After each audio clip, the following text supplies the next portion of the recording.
चलिए सभी लोगों को नमस्ते और हम लोग शुरुआत करते हैं आज के सेशन का। एक दिन हम अगर क्लास नहीं लेते हैं तो सबको बिरनी काटने लगता है। अरे एक दिन कभी क्लास नहीं लिए तो घबराना नहीं है, जितना आप पढ़े ना उसका रिवीजन करना है, जो पढ़ रहे हैं उसका बार बार रिवीजन करना है। सिलेक्शन तो वही छुपा हुआ है। तुम लोग नया के चक्कर में जो होता है ना, जो अपना है उसको भी तुम भूल जाता है। इसलिए कम से कम जो अपना है उसको तो अपना बना के रखना है। इसीलिए कभी अगर क्लास नहीं ले पाए तो बहुत ज्यादा हेडेक नहीं लेना है और ये सोचना कि 7 बजे सर लाइव आएंगे, अगले दिन श्योर आएंगे। और देखिए आपके सामने हम आप लाइव आ चुके हैं। चलिए तो हम लोग शुरुआत करते हैं आज की क्लास का। आज आप अच्छा, ये चैप्टर वाइज हमारा साइंस का चल रहा है। जिसको भी लगता है कि नियुक्ति बैच की क्लासेस हम नहीं कर पा रहे हैं तो वो लोग सिलेक्शन बैच से जुड़ जाएंगे और इसमें फिजिक्स की क्लासेस आपको दी जाती है और फिजिक्स में वही चैप्टर कराएंगे जो चैप्टर काम का होगा। केमिस्ट्री में भी आपका सेम सिचुएशन है जहां से क्वेश्चन बार बार पूछे गए हैं। बायोलॉजी में भी सेम सिचुएशन जहां से क्वेश्चन बार बार आते हैं और एनवायरमेंटल साइंस के भी क्वेश्चन हम आपको करा देंगे। यानी कहने का मतलब कुल मिलाकर के अगर आप देख लीजिए तो सिलेक्शन बैच में सिलेक्टेड चैप्टर को ही कराया जाएगा, जिससे कि अगर आपका चैप्टर वाइज अगर क्वेश्चन तैयार हो जाता है तो वो चैप्टर भी आपका मजबूत हो जाएगा। पढ़ने के बाद पता चलेगा, अगर एक क्लास अगर करते हैं तो पता चलेगा कि चैप्टर हमारा क्वेश्चन बनाने से ही मजबूत होता है। तो चलिए हम लोग शुरुआत करते हैं आज के सेशन का और पहला क्वेश्चन हम लोग देखते हैं। फटाफट करके बताइए कि पहला क्वेश्चन जो आपका दे रखा है ये किस चैप्टर से क्वेश्चन है। तो हमने आपको बोला था कि ईंधन, गैसियस अवस्था और कोलाइड के जो क्वेश्चन होंगे उसको आज हम लोग करने वाले हैं। इस बात को आप ध्यान रखना। ये आज का चैप्टर आपका है और इसी चैप्टर से जो क्वेश्चन एग्जाम में पूछे गए हैं, या बीपीएससी हो या एसटीईटी का क्वेश्चन हो जो पूछा गया है, उनको हम लोग करने वाले हैं। जैसा कि आपको दिख रहा होगा ये बीपीएससी टीआरई 3.0 में 1 to 5 वाले जो बच्चे थे उनको ये क्वेश्चन पूछा गया था। और आपको भी बताना है मेरे भाई, आप लोग लगातार पढ़ाई कर रहे हैं, आपको बताना चाहिए कि ड्राई आइस हम लोग किसको कहते हैं। सबसे पहला चीज है, अगर हम ड्राई आइस की बात करते हैं तो आप एक बात जान लीजिए मेरे भाई, इसी को ठोस कार्बन डाइऑक्साइड कहते हैं। जो ठोस कार्बन डाइऑक्साइड होता है उसी को हम लोग ड्राई आइस के नाम से जानते हैं। अब इस ड्राई आइस के अंदर कैसी प्रॉपर्टी होती है, तो इसमें मेरे भाई ये ऊर्ध्वपातित पदार्थ हमारा कहलाता है। ये कैसा पदार्थ होगा, तो इसको हम लोग ऊर्ध्वपातित पदार्थ के नाम से हम लोग जानते हैं। ये हमारा ऊर्ध्वपातित पदार्थ होता है, इस बात को आप ध्यान रखिए। ये ऊर्ध्वपातित पदार्थ हमारा होता है, ये बात आपको ध्यान रखना है। और अगर कोई हमारा ऊर्ध्वपातित पदार्थ अगर हमारा होता है तो आप एक लाइन में जान लीजिए मेरे भाई कि ये पदार्थ क्या करेगा, तो डायरेक्ट ये ठोस अवस्था से हमारा गैस में परिवर्तित होता है। डायरेक्ट ये ठोस से गैस बनेगा और डायरेक्ट ये गैस से ठोस बनेगा, यानी कि बीच में द्रव की स्थिति इसमें पैदा नहीं होती है मेरे भाई। कभी भी इसमें द्रव नहीं बनेगा, ये बात आपको ध्यान रखना है कि डायरेक्ट ठोस से द्रव बनेगा और गैस से डायरेक्ट हमारा द्रव भी ठोस भी बन सकता है। ठोस से डायरेक्ट गैस बनेगा और गैस से डायरेक्ट हमारा क्या होगा, कि ठोस बनता है। इस बात को ध्यान रखना। तो ऐसे जो एग्जांपल्स हैं वो आपको पता रहना चाहिए, क्योंकि क्वेश्चन कई बार इस पर पूछता है। इसी को ड्राइस कहते हैं। तो बताइए इसमें से कौन सा आंसर हम लोग करेंगे, तो हम लोग सीधा कहेंगे ऑप्शन नंबर हमारा कौन सा, तो ऑप्शन नंबर बी आपके राइट हो जाएगा, जो कि एकदम इजी क्वेश्चन है और आप आसानी से बता सकते हैं। आगे चलते हैं मेरे भाई, अगला क्वेश्चन हम लोग देखते हैं क्या कहता है। नेक्स्ट क्वेश्चन के बारे में आप लोगों को बताना है। और ये जो क्वेश्चन आपका दे रखा है इसमें आपका बोला गया है कि बायोगैस के प्रमुख घटक के बारे में बोला गया। बायोगैस का तो चर्चा किया ही किया है और साथ ही साथ आपको ध्यान रखना कि जो हमारा बायोगैस होता है ये रिन्यूएबल सोर्सेस ऑफ एनर्जी के अंतर्गत आता है और इसका प्रमुख घटक आपसे पूछ लिया गया है। तो अगर हम बायोगैस की अगर हम बात करते हैं तो एक लाइन में आप जान लीजिए मेरे भाई कि अगर हम बायोगैस की अगर बात करते हैं तो ये भी क्वेश्चन आपके एग्जाम का हो सकता है। और आप देख लीजिए ना, ये 1 to 5 के क्वेश्चन ही पूछे गए हैं। अगर बायोगैस की अगर हम बात करते हैं ये कैसा है, तो कहेंगे इसको हम लोग नवीकरणीय ऊर्जा का स्रोत कहते हैं, या फिर आप कह सकते हैं इसको रिन्यूएबल सोर्सेस ऑफ एनर्जी के अंतर्गत हमारा आता है। ये किसके अंतर्गत आता है, ये हमारा रिन्यूएबल सोर्सेस ऑफ एनर्जी के अंतर्गत आता है। इस बात को आप ध्यान रखेंगे, ये हमारा रिन्यूएबल सोर्सेस ऑफ एनर्जी के अंतर्गत आता है। ये चीज आपको ध्यान रखना है। तो ये हमारा रिन्यूएबल सोर्सेस ऑफ एनर्जी के अंतर्गत आता है, जिसको हम लोग क्या कहते हैं, जिसको आप बार बार यूज करते हैं, बार बार यूज करते हैं। सूर्य की प्रकाश की बात करते हैं, सोलर एनर्जी का इस्तेमाल आप बार बार यूज करके बार बार आप क्या करते हैं, एनर्जी तैयार कर सकते हैं। तो एनर्जी का एक सोर्स हमारा सूर्य का ऊर्जा भी होता है, सूर्य भी होता है, जो कि आपको एनर्जी देगा और सोलर एनर्जी बार बार आप यहां पर एनर्जी डेवलप कर सकते हैं, उसकी हम बात करते हैं। तो उसी तरीके से हमारा बायोगैस की हम बात करते हैं, तो मेरे भाई रिन्यूएबल सोर्सेस ऑफ एनर्जी के अंतर्गत हमारा आता है। इस बात को आप ध्यान रखेंगे। अब यहां पर मामला यह है कि बायोगैस का जो मुख्य घटक हमारा होगा वो क्या होगा, तो आपको ध्यान रखना मेरे भाई, इसके जो मुख्य घटक होंगे वो कौन होंगे, तो आपको ध्यान रखना कि ये मीथेन होता है। और मीथेन कहने का मतलब लगभग 75% तो हमारा यही होता है। तो मुख्य घटक के रूप में तो हमारा मीथेन होता है, ये आपको ध्यान रखना है। लेकिन आपको मैं बताना चाहता हूं कि जब भी हमारे बायोगैस की बात करते हैं इसमें हम लोगों को मीथेन गैस भी प्राप्त होता है, इसमें कार्बन डाइऑक्साइड गैस की भी प्राप्ति होती है, हाइड्रोजन सल्फाइड गैस को भी आप नहीं छोड़ सकते हो, ये भी आपके एग्जांपल से है, इसको भी आप ध्यान रखेंगे। साथ ही साथ मेरे भाई इसमें अमोनिया की बात करेंगे, ये भी हमें मिलता है, एटसेट्रा। लेकिन आपको ध्यान रखना मुख्य रूप से अगर कोई गैस हमारा होता है तो वह कौन सा गैस होगा, वो मीथेन गैस हमारा होता है। कई बार मेरे भाई हाइड्रोजन सल्फाइड गैस के बारे में भी चर्चा कर देता है, लेकिन इसके बाद हमारा ये होगा, इसके बाद हमारा ये होगा और सब हमारे गैसेस होते हैं। मुख्य रूप से हमारा कौन होगा, कहेंगे मुख्य घटक के रूप में अगर आप देखना चाहते हैं तो बायोगैस का जो मुख्य घटक वाला जो गैस हमारा होगा वो कौन सा होगा, तो मेरे भाई आप सीधा सीधा कहेंगे ये हमारा मीथेन गैस होगा। ये हमारे बायोगैस से प्लांट तैयार होता है। और एक बात आप जान लीजिए कि बायोगैस हमारा जो तैयार होता है वो किससे होता है, तो ऑर्गेनिक जो भी वेस्ट होते हैं, ऑर्गेनिक वेस्ट को सराने गलाने से बायोगैस हमारा तैयार होता है। जो भी ऑर्गेनिक वेस्ट होता है उसको सराने गलाने से ये तैयार होता है, इस बात को ध्यान रखना। तो बताइए इसमें से मुख्य रूप से आपसे पूछा गया है प्रमुख घटक के रूप में आप किसको देखेंगे, तो आप यहां पर मीथेन को देखेंगे। और इस क्वेश्चन का अगर आंसर करना होगा तो आप ऑप्शन नंबर बी के साथ आप जाओगे। ये उल्टा लिख दिया है, पहले बी होना चाहिए था फिर हमारा सी होना चाहिए था, लेकिन ये वाला ऑप्शन हमारा मीथेन वाला ऑप्शन हमारा सही है। इसलिए इस क्वेश्चन का अगर आंसर करेंगे तो ऑप्शन नंबर बी में हमारा करेक्ट हो जाएगा, ध्यान रखना। ऑप्शन नंबर बी जो होगा ये हमारा क्या हो जाएगा, क्योंकि यहां पर राइट हो जाएगा, ये बात आपको ध्यान रखना। और बायोगैस जो प्राप्त होता है हमारा, जो ऑर्गेनिक वेस्ट होता है उसी को सराने गलाने से तैयार होता है।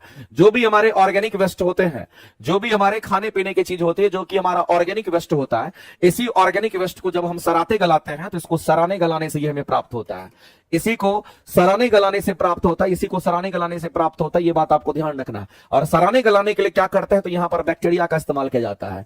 इसको सराने गलाने के लिए बैक्टीरिया का इस्तेमाल करते हैं। और आपको ध्यान रखना मेरे भाई, ऐसी परिस्थिति में अवायवीय क्रिया होती है, इस बात भी आपको ध्यान रखना है।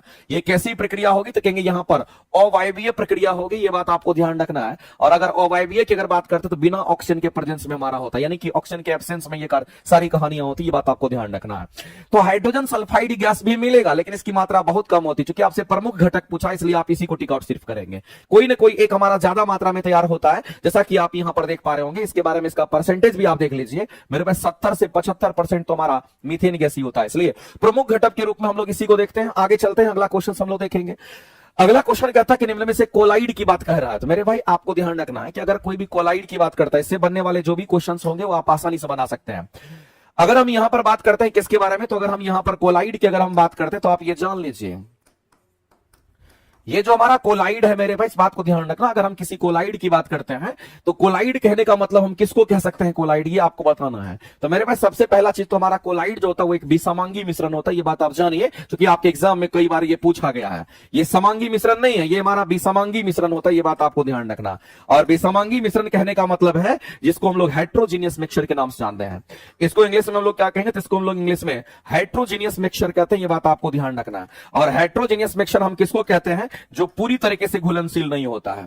जो पूरी तरीके से घुलनशील नहीं होता, इस बात को ध्यान रखना। जो पूरी तरीके से घुलनशील नहीं होता उसको हम लोग कहते हैं, जो पूरी तरीके से घुलनशील नहीं होता उसी को हम लोग क्या कहते हैं, जो पूरी तरीके से घुलनशील नहीं होता है उसको हम लोग क्या कहते हैं, तो यहां पर हेट्रोजीनियस कहते हैं, जिसको विसमांगी मिश्रण कहते हैं। अब कोलाइड के जो पार्टिकल का साइज है वो आपको पता होना चाहिए। अगर मेरे भाई यहां पर कोलाइड के पार्टिकल साइज की अगर हम बात करते हैं तो ये साइज भी याद रखना, कई बार एग्जाम में पूछता है। इसका साइज कहां से कहां होगा, तो 1 नैनोमीटर से लेकर के 1000 नैनोमीटर का इसका साइज होता है। तो मेरे भाई इसका साइज कितना होगा, तो इसका जो साइज होता है ये 1 नैनोमीटर से लेकर के कहां तक होगा, तो 1000 नैनोमीटर तक के ये साइज में उपलब्ध होता है, इस बात को ध्यान रखना। दूसरी बात, अगर कोई कोलाइड हमारा होगा तो इस बात को ध्यान रखना, इसमें छोटे छोटे कण तो मौजूद होंगे, लेकिन याद रखना कि वो छोटे छोटे कण आपको नंगी आंखों से नहीं दिखेगा, लेकिन माइक्रोस्कोप से देखेंगे तो वो आपको दिखाई देता है। और दूसरी बात है मेरे भाई, अगर कोई कोलाइड होगा तो ये प्रकाश का प्रकीर्णन करता है। ये किसका प्रकीर्णन करेगा, तो कहेंगे ये हमारा प्रकाश का प्रकीर्णन करता है, ये बात आपको ध्यान रखना। प्रकाश का प्रकीर्णन करता, अगर कोई कोलाइड है तो प्रकाश का प्रकीर्णन करेगा, अगर कोई कोलाइड नहीं है तो वह प्रकाश का प्रकीर्णन हमारा नहीं करता है। अब बचा मेरे भाई इसके एग्जांपल्स की अगर हम बात करते हैं, इसका एग्जांपल्स बहुत इंपॉर्टेंट है। जैसे हमारा ब्लड की बात करते हैं, हमारे ब्लड में क्या है, आरबीसी है, डब्ल्यूबीसी है, ये सब हमारे ब्लड में होता है। तो मेरे भाई ये ब्लड में पूरी तरीके से घुलनशील नहीं होता, इसलिए हमारा ब्लड भी क्या तो कोलाइड है। इसके बाद अगर हम बात करते हैं, हमारा ब्लड तो कोलाइड हो ही गया। अगर हम मिल्क की बात करते हैं, मिल्क के अंदर भी हमारा फैट वगैरह मौजूद होता है, वो भी हमारा क्या कहेंगे कोलाइड होता है, इस बात को ध्यान रखना। साथ ही साथ हम लोग यहां पर मिल्क की बात कर लिए, ब्लड की बात कर लिए मेरे भाई। अगर हम बात करेंगे इसमें तो हम लोग यहां पर क्या कहेंगे, धुआं जो स्मोक होता है वो भी हमारा कोलाइड है, इस बात को ध्यान रखना। जो स्मोक होता है एक्चुअली में जो स्मोक होता है इसको एरोसोल कहते हैं। इसको हम लोग क्या कहेंगे, तो इसको हम लोग एरोसोल कहते हैं। लेकिन आपको ध्यान रखना है कि जो हमारा स्मोक होता है ये भी हमारा कोलाइड की कैटेगरी में हमारा आता है, तो ये भी हमारा कोलाइड हमारा होगा। इस तरीके से हम लोग को ध्यान है। इसके अलावा मेरे में टूथपेस्ट भी हमारा क्या तो कहेंगे कोलाइड है। जो टूथपेस्ट हम लोग यूज करते हैं, ये जो टूथपेस्ट हम लोग यूज करते हैं, ये टूथपेस्ट भी हमारा कोलाइड होता है। साथ ही साथ आपको ध्यान रखना कि टूथपेस्ट तो हमारा कोलाइड है ही, इसके अलावा मेरे भाई आइसक्रीम की अगर हम बात करते हैं ये सभी हमारा कोलाइड होता है, एक्सेट्रा, आपको ध्यान रखना है। अब यहां पर बात आती है कि क्वेश्चन में आपसे पूछा गया कौन सा इसमें से कोलाइड नहीं है, ये आपसे पूछा गया है। तो मेरे भाई हमारा जो ब्लड है वो कोलाइड है, इस बात को आप ध्यान रखेंगे। धुआं भी कोलाइड हमारा होता है, जबकि सिरका की बात करते हैं ये कोलाइड नहीं है, क्योंकि सिरका जो होता है पानी में पूरी तरीके से घुलनशील होता है। हम सभी लोग जानते हैं जो विनेगर होता है वो पानी में पूरी तरीके से घुलनशील होता है, ये पानी में पूरी तरह से घुलनशील होता है, पूरी तरह से घुलनशील होता है। ये पानी में पूरी तरह से कैसा होगा, कहेंगे ये हमारा घुलनशील होता है, ये बात आपको ध्यान रखना। अगर ये पानी में पूरी तरीके से घुलनशील होता है तो ऐसी परिस्थिति में आप क्या कहेंगे मेरे भाई, इसको होमोजीनियस मिक्सचर के नाम से हम लोग जानते हैं। ये कैसा मिक्सचर हो जाएगा, तो इसको हम लोग सीधा कहेंगे ये हमारा होमोजीनियस मिक्सचर हो जाएगा। और होमोजीनियस मिक्सचर कहने का मतलब है इसको हम लोग समांगी मिश्रण कह देंगे। इसको हम लोग क्या कहेंगे, तो इसको हम लोग यहां पर समांगी मिश्रण कह देंगे। ये बात आपको ध्यान रखना है मेरे भाई।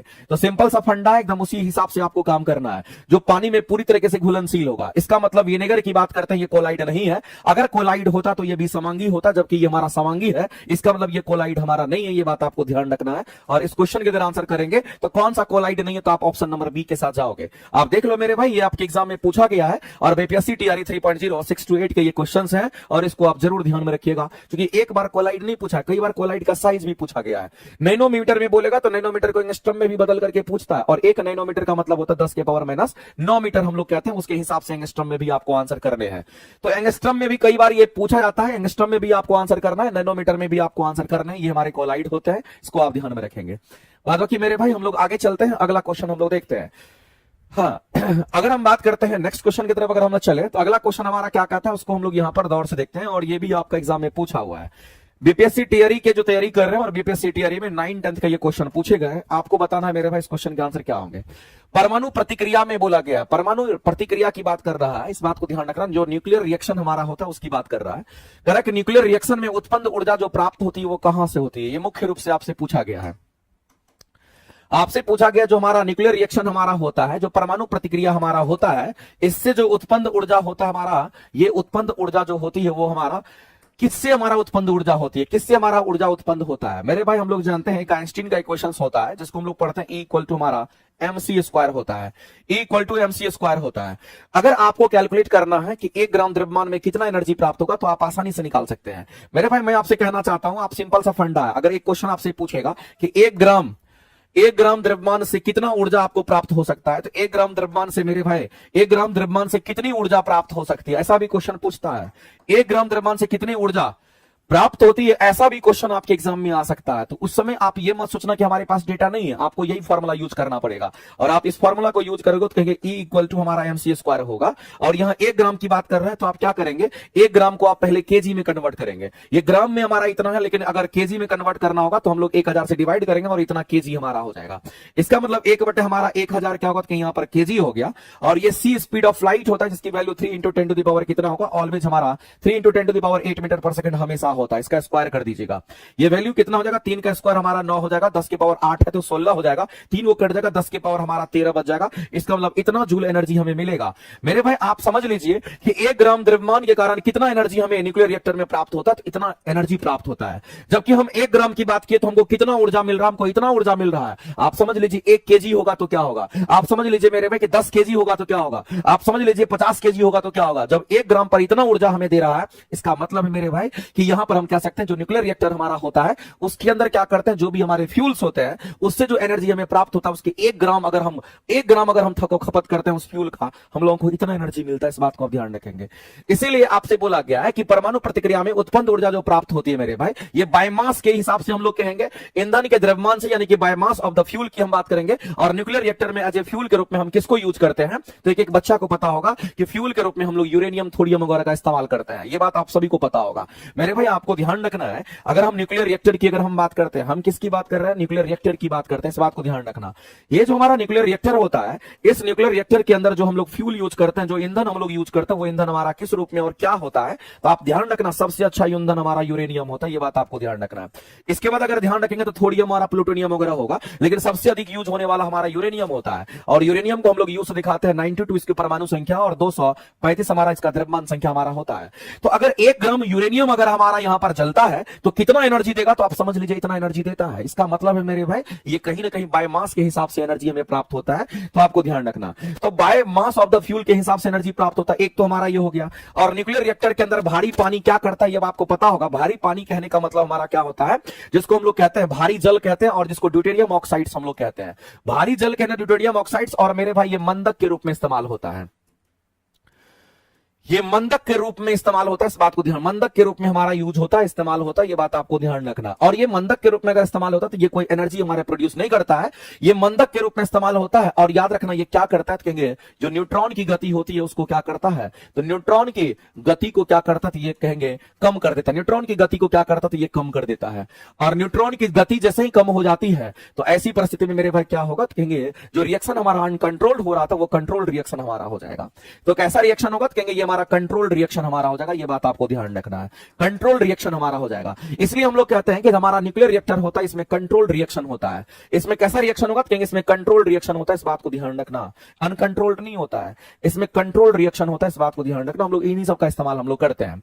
और अगर न्यूक्लियर रिएक्टर की बात करते हैं, जिस प्रिंसिपल पे काम करता है उस प्रिंसिपल को हम लोग कहते हैं नाभिकीय विखंडन। इस बात को ध्यान रखना मेरे भाई, ये जिस सिद्धांत पे काम करता है उस सिद्धांत को हम लोग क्या कहेंगे, तो इसको हम लोग नाभिकीय विखंडन के नाम से जानते हैं, ये बात आपको ध्यान रखना। इसको हम लोग नाभिकीय विखंडन के नाम से हम लोग जानते हैं। तो नाभिकीय विखंडन के प्रिंसिपल पे हमारा ये काम करता है। तो यहां पर बात आ गई मेरे भाई कि पहला ऑप्शन हमारा नहीं होगा, और अगर हम बात करते हैं यहां पर पहला ऑप्शन हमारा ये नहीं होगा, दूसरा ऑप्शन हमारा राइट आंसर है। अब यहां पर बात है कि परमाणु विखंडन और ईंधन के द्रव्यमान से अगर ऊर्जा प्राप्त होती है, तो याद रखना मेरे भाई ईंधन के द्रव्यमान से ऊर्जा प्राप्त होती है। हाँ, ये प्रक्रिया है, ये विखंडन की प्रक्रिया होती है। और विखंडन की प्रक्रिया के दौरान हमारा क्या होता है, कहेंगे एनर्जी प्राप्त करने के लिए हमारा मुख्य रूप से हमारा फ्यूल ही जिम्मेवार होगा। बीपीएससी में ये क्वेश्चन पूछा गया था और बीपीएससी उसका आंसर बी ही सिर्फ दिया था, इस बात को ध्यान रखना। ये आंसर इसका बी ही सिर्फ दिया था, इस बात को ध्यान रखना। ऑप्शन नंबर हमारा बी यहां पे राइट हो जाएगा। आगे चलते हैं। 75 नंबर क्वेश्चन के जो आंसर्स हैं वो हमारे क्या है, तो कहेंगे ऑप्शन नंबर बी जो है यही क्वेश्चन आपका आंसर दिया था बीपीएससी, आप इसको ध्यान रखेंगे। आगे चलते हैं, अगला क्वेश्चन हम लोग देखते हैं। ये भी क्वेश्चन आपसे पूछा गया है और आपको बताना है मेरे भाई गाय के गोबर का उचित उपयोग आप क्या करते हैं। आप जानते होंगे गाय का गोबर का इस्तेमाल क्या किया जाता है, हम लोग घर में भी यूज करते हैं। और जानते हैं मेरे भाई, आप देखते होंगे गांव घर में लोग क्या करता है, जब कोई पर्व वगैरह आता है तो लोग क्या करता है, गोबर से सब जगह निपाई कर देता है, पुताई कर देता है। उससे क्या होगा कि जितने भी बैक्टीरिया वगैरह होंगे, जितने भी बैक्टीरिया होंगे या फिर जितने भी कीटनाशक वगैरह सब मर जाते हैं, पूरा घर साफ लगेगा। देखिएगा गांव घर में लोग क्या करता है, आंगन को पूरा उस तरह से या घर को भी उस तरह से आप कहेंगे गोबर से भी साफ कर दिया जाता है। तो गोबर एक यहां पर हम कहेंगे कीटनाशक के रूप में भी काम हमारा करता है। साथ ही साथ गोबर को जब सराते गलाते हैं तो वही खाद भी हमारा बन जाता है। अगर गोबर को सलाओगे जलाओगे तो मैन्योर बनेगा, जिसको खाद कहते हैं। और गोबर से हम ईंधन भी प्राप्त करते हैं। और जो ईंधन हमारा होगा ये हमारा मुख्य रूप से हम यहां पर मीथेन गैस की हम बात करेंगे, इस मीथेन गैस को तैयार करते हैं। और ये हमारा मेडिसिन कीटनाशक के रूप में भी हमारा इस्तेमाल होता है। हम लोग मेरे भाई यहां पर कीटनाशक के रूप में भी इसका इस्तेमाल करते हैं, ये चीज आपको ध्यान रखना है। तो यहां पर मामला आ गया कि गोबर का उचित उपयोग अगर आपसे पूछेगा तो आपके उपयुक्त में से एक से अधिक हो जाएगा। सबसे पहली बात तो आप ये समझ लीजिए कि अगर मेरे भाई हम गोबर की अगर बात करते हैं तो आपने नाम सुना होगा गोबर गैस का। और अगर गोबर गैस का आपने नाम सुना होगा तो ये गोबर गैस हमारा बायोगैस के अंतर्गत ही आता है। इसको हम लोग बायोगैस भी कहेंगे, चलेगा मेरे भाई। तो गोबर गैस जो हमारा होता है, इस बात को आप ध्यान रखना। ये गोबर गैस हमारा, गोबर गैस में क्या होता है, गोबर को सराते गलाते हैं। जो गाय भैंस का डंग होता है जिसको गोबर आप कहते हैं, तो गोबर को सराने गलाने से हमें गोबर गैस मिलता है। तो गोबर को सराने गलाने से ये चीज प्राप्त होता है, ये बात आपको ध्यान रखना है। और अगर आप गोबर को सराते गलाते हैं तो सराने गलाने के लिए आपको क्या चाहिए, तो बैक्टीरिया चाहिए। क्या चाहिए मेरे भाई, तो बैक्टीरिया चाहिए। और किस बैक्टीरिया की हम बात करते हैं, तो याद रखना मेरे भाई इसका नाम है मिथेनोजन बैक्टीरिया के नाम से हम लोग जानते हैं। इस बैक्टीरिया का नाम है मिथेनोजन बैक्टीरिया, जिससे मीथेन गैस हम प्राप्त करते हैं। अब दूसरी बात है मेरे भाई, जब गोबर गैस को सराते गलाते हैं तो आपको ध्यान रखना बिना ऑक्सीजन के प्रेजेंस में, यानी ऑक्सीजन की अनुपस्थिति में इसको सराते गलाते हैं। ऑक्सीजन की उपस्थिति नहीं बोलेंगे, ऑक्सीजन की अनुपस्थिति कहते हैं, ये बात आपको ध्यान रखना। ऑक्सीजन की अनुपस्थिति में हम लोग क्या करते हैं, तो सराते गलाते हैं। इसलिए आपको ध्यान रखना कि अवायवीय हमारा डाइजेशन होता है। यहां पर हमारा क्या होता है, अवायवीय डिकम्पोजिशन होता है, ये बात आपको ध्यान रखना है। यहां पर कैसा डिकम्पोजिशन, तो अवायवीय हमारा डिकम्पोजिशन होता है, ये बात आपको ध्यान रखना है। ये अवायवीय डिकम्पोजिशन होता है, ये चीज आपको ध्यान रखना है। और जब मेरे भाई जब ये डिकम्पोज कर जाता है, जब डिकम्पोजिशन हमारा हो जाता है, जब सर गल जाता है, तो जाहिर सी बात है उसी सरे गले चीज से हमें क्या बनता है, क्योंकि खाद बनता है। इसे खाद तैयार होता है, इसी को हम लोग इंग्लिश में कंपोस्ट भी कहते हैं। और यही जो कंपोस्ट हमारा खाद होता है, ये मिट्टी की उर्वरता को बढ़ा देता है, खेतों में इसको यूज कर लेते हैं। इसको खेतों में हम लोग यूज करते हैं, उर्वरक के रूप में हम लोग इस्तेमाल करते हैं, ये चीज आपको ध्यान, उर्वरक के रूप में खेतों में इसका इस्तेमाल करते हैं, उर्वरक के रूप में इस्तेमाल करते हैं, ये चीज आपको ध्यान रखना है। देखिए गोबर के कितने ज्यादा फायदे हैं आप सोच नहीं सकते हैं, और क्वेश्चन मेरे भाई बहुत जगह पूछता है। अब आपके दिमाग में आएगा सर गोबर जब हमारा इतना सारा काम करता है तो क्यों नहीं हम गोबर का इस्तेमाल करते हैं? गोबर का हम लोग इसलिए इस्तेमाल ज्यादातर नहीं कर पाते हैं क्योंकि मेरे भाई ये लिमिटेड सोर्स में, सॉरी, अगर गोबर गैस का हम इसलिए इस्तेमाल नहीं कर पाते हैं क्योंकि गोबर को सड़ाने गलाने में काफी समय लग जाता है, इसलिए कहते हैं ये वेरी स्लो प्रोसेस में हमारा कार्य करता है, ये वेरी स्लो प्रोसेस में तैयार होता है। इस बात को ध्यान रखिए, ये कैसे तैयार होगा तो कहेंगे ये हमारा वेरी स्लो प्रोसेस में तैयार होता है, इसको तैयार होने में मेरे भाई कई महीने लग जाते हैं, वेरी स्लो प्रोसेस में ये तैयार होता है, इस बात को ध्यान रखना, वेरी स्लो प्रोसेस में ये तैयार होता है। और मुख्य रूप से जो गैस इससे बनता है उसको मीथेन गैस कहते हैं, इस बात को ध्यान रखना। तो गोबर गैस में भी मुख्य घटक, अगर मुख्य गैस की अगर हम बात करते हैं, जो मुख्य गैस हमें प्राप्त होता है उसको हम लोग मीथेन गैस ही कहते हैं, ये बात आपको ध्यान रखना, इसको हम लोग CH4 के नाम से जानते हैं। लेकिन उस गोबर का सही उपयोग आपसे पूछा गया था, तो गोबर का उपयोग तो मेरे भाई खाद के रूप में हम लोग खेतों में उर्वरक, मिट्टी की उर्वरता को बढ़ाने के लिए यूज करते हैं, जब सरगल गल जाता, जब पूरी तरीके से सरगल जाता है तो उसको खेत में हम लोग यूज करते हैं। ईंधन के रूप में भी हम लोग यूज करते हैं, क्योंकि ये क्या करता है जब सड़ता गलता है तो एक गैस बाहर करता है, इसको मीथेन गैस करते हैं, और इस मीथेन गैस से खाना भी बना सकते हैं। साथ ही साथ आप मेरे भाई क्या करते हैं तो कीटनाशक के रूप में भी मिट्टी के ऊपर में आप देखते हैं गोबर में इसका इस्तेमाल किया जाता है, और पुताई के रूप में यूज करते हैं, जहां पर मेरे भाई हम कहेंगे कीट वगैरह नहीं आता, बैक्टीरिया वगैरह मर जाता है, इसका मतलब इन सभी जगह पे हमारा इस्तेमाल होता है। तो इस क्वेश्चन का अगर आंसर करेंगे उपयुक्त में से हमारा क्या हो जाएगा, तो कहेंगे उपयुक्त में से एक से अधिक हमारा करेक्ट आंसर हो जाएगा। यानी इस क्वेश्चन का आप सीधा आंसर करो, ऑप्शन नंबर डी जो है ये किसी भी सूरत में आपके राइट आंसर आपको दे रहा है। मेरे भाई ध्यान रखना, ये एग्जाम में पूछा गया क्वेश्चन है, और बीपीएससी टीआरई 3.09 10th में ये क्वेश्चन पूछा गया है, और हम लगातार मेरे भाई ऐसे क्वेश्चन का चर्चा हमेशा किए हैं, और ऐसे क्वेश्चन एग्जाम में आते रहते हैं। इसलिए मैं आपसे कहना चाहता हूं कि अभी भी आप तैयार रहिए, आपसे क्वेश्चन इसका अलग अलग पार्ट में आपसे पूछा जा सकता है, इसलिए कभी भी कैसा भी क्वेश्चन पूछे आप आंसर कर सकते हो, बशर्ते कि इतना बात आपको कम से कम पता होना चाहिए। नेक्स्ट चलते हैं आगे, अगले क्वेश्चन की तरफ हम लोग बढ़ते हैं, और अगला क्वेश्चन हमारे सामने में है, और इस क्वेश्चन का आंसर करके आप लोग बताइए, बहुत सिंपल, इससे सिंपल और क्वेश्चन क्या हो सकता है। इस क्वेश्चन बीपीएससी ने डी आंसर नहीं दिया है, बीपीएससी अगर डी आंसर नहीं दिया है, डी देना चाहिए, क्योंकि ऑप्शन डी ही होगा, ऑप्शन हमारा डी ही होगा, इस बात को ध्यान रखना। आगे चलते हैं, अगला क्वेश्चन आप देख लीजिए। अगला कहता है कि निम्नलिखित में से कौन सा द्रव हमारा नहीं है, आपको बताना है मेरे भाई कि इनमें से कौन सा द्रव नहीं है, ये आपको बताना है। और मैंने आपको बताया था क्लास में भी कि अगर द्रव की बात करते हैं, एक तो मेरे भाई द्रव होता है, एक हमारा द्रव्य होता है, दोनों का मतलब अलग होता है। अगर ऐसा द्रव अगर लिखता है तो इसको हम लोग मैटर कहते हैं, और ये हमारा क्या कहलाता है, इसको पदार्थ कहते हैं। और इस द्रव का मतलब होता है हमारा क्या होगा, कहेंगे इसमें हम ठोस की भी बात करेंगे, साथ ही साथ इसमें द्रव भी आएगा, और इसमें हमारा गैस भी आएगा। और दूसरी बात, अगर मेरे पास सिंपल अगर द्रव की बात करते हैं तो इसका मतलब होता है हमारा लिक्विड की बात कर रहा है, इसमें लिक्विड की बात कर रहा है, ये बात आपको पहले से पता होना चाहिए। तो ये छोटा छोटा पॉइंट है। द्रव्य का मतलब हमारा ठोस, द्रव और गैस तीनों होता है, द्रव का मतलब ठोस, द्रव और गैस तीनों होता है, लेकिन जब कभी भी हम सिंपल द्रव की बात करेंगे इसका मतलब है मेरे पास मुख्य रूप से हमारा लिक्विड ही होगा।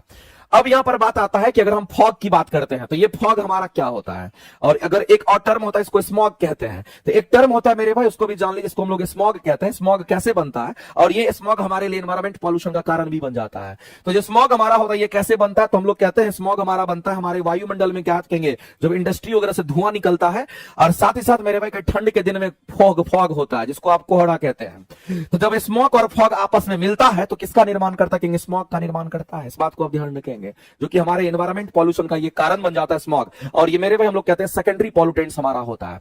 स्मॉग हमारा कैसा पॉल्यूटेंट्स होगा, तो इसको हम लोग सेकेंडरी पॉल्यूटेंट्स के नाम से हम लोग जानते हैं, ये बात आपको ध्यान रखना है। इसको हम लोग सेकेंडरी पॉल्यूटेंट्स कहते हैं, ये बात आपको ध्यान है, सेकेंडरी पॉल्यूटेंट्स हमारा होता है हमारे वायुमंडल में, ये हमारा द्वितीय प्रदूषक का काम करता है, ये बात आपको ध्यान रखना, कहीं ना कहीं प्रदूषक हमारा होता है। तो कौन सा द्रव नहीं आपसे पूछा गया, अगर फॉग में देखिएगा तो मेरे भाई इसमें भी नमी होता है, इसमें भी नमी होता है, और नमी हमारा जो होता है ये द्रव के रूप में होता है, नमी हमारा द्रव के रूप में होता है, ये बात आपको ध्यान रखना। नमी हमारा किस रूप में, तो द्रव के रूप में होता है। अगर जल की बात करते हैं इसमें तो नमी, इसमें तो जल में है, ये है, इसमें भी हमारा हो। आर्द्रता की बात करते हैं तो आर्द्रता में भी क्या होता है, कहेंगे नमी होता है। और मेरे भाई जिसमें भी नमी होगा, जिसमें भी नमी होगा उसमें द्रव की मात्रा होती है। इसका मतलब मेरे भाई इसमें भी द्रव की मात्रा होती है, इसमें भी द्रव की मात्रा होती है, इस बात को ध्यान, इसमें भी द्रव की मात्रा होती है, तो यहां भी द्रव की मात्रा होती है, इस बात को ध्यान रखेंगे। अब यहां भी द्रव है, यहां भी द्रव है, यहां भी द्रव है, तो मेरे भाई ना तो ये आंसर होंगे, ना तो ये आंसर होंगे, ना तो ये आंसर होंगे, क्योंकि आपसे पूछा कौन सा द्रव नहीं है। इसका मतलब गर्मी का आप अगर अनुभव करते हैं तो उसमें द्रव का कोई मामला नहीं है। गर्मी का अगर आप अनुभव करते हैं due to temperature difference, temperature के कारण, यानी कि टेम्परेचर के कारण आप ड्यू टू टेम्परेचर के कारण आप गर्मी फील करते हैं। चलिए आगे चलते हैं, अगला क्वेश्चन हम लोग देखते हैं। किसी विलयन में विलय की घुमावदार गति को हम लोग क्या कहते हैं। किसी भी सॉल्यूशन के अंदर आपसे पूछा गया है कि बताइए विलय की घुमावदार गति क्या होती है। सबसे पहले तो मेरे भाई विलय, विलयन, विलय के बारे में आपको पता होना चाहिए।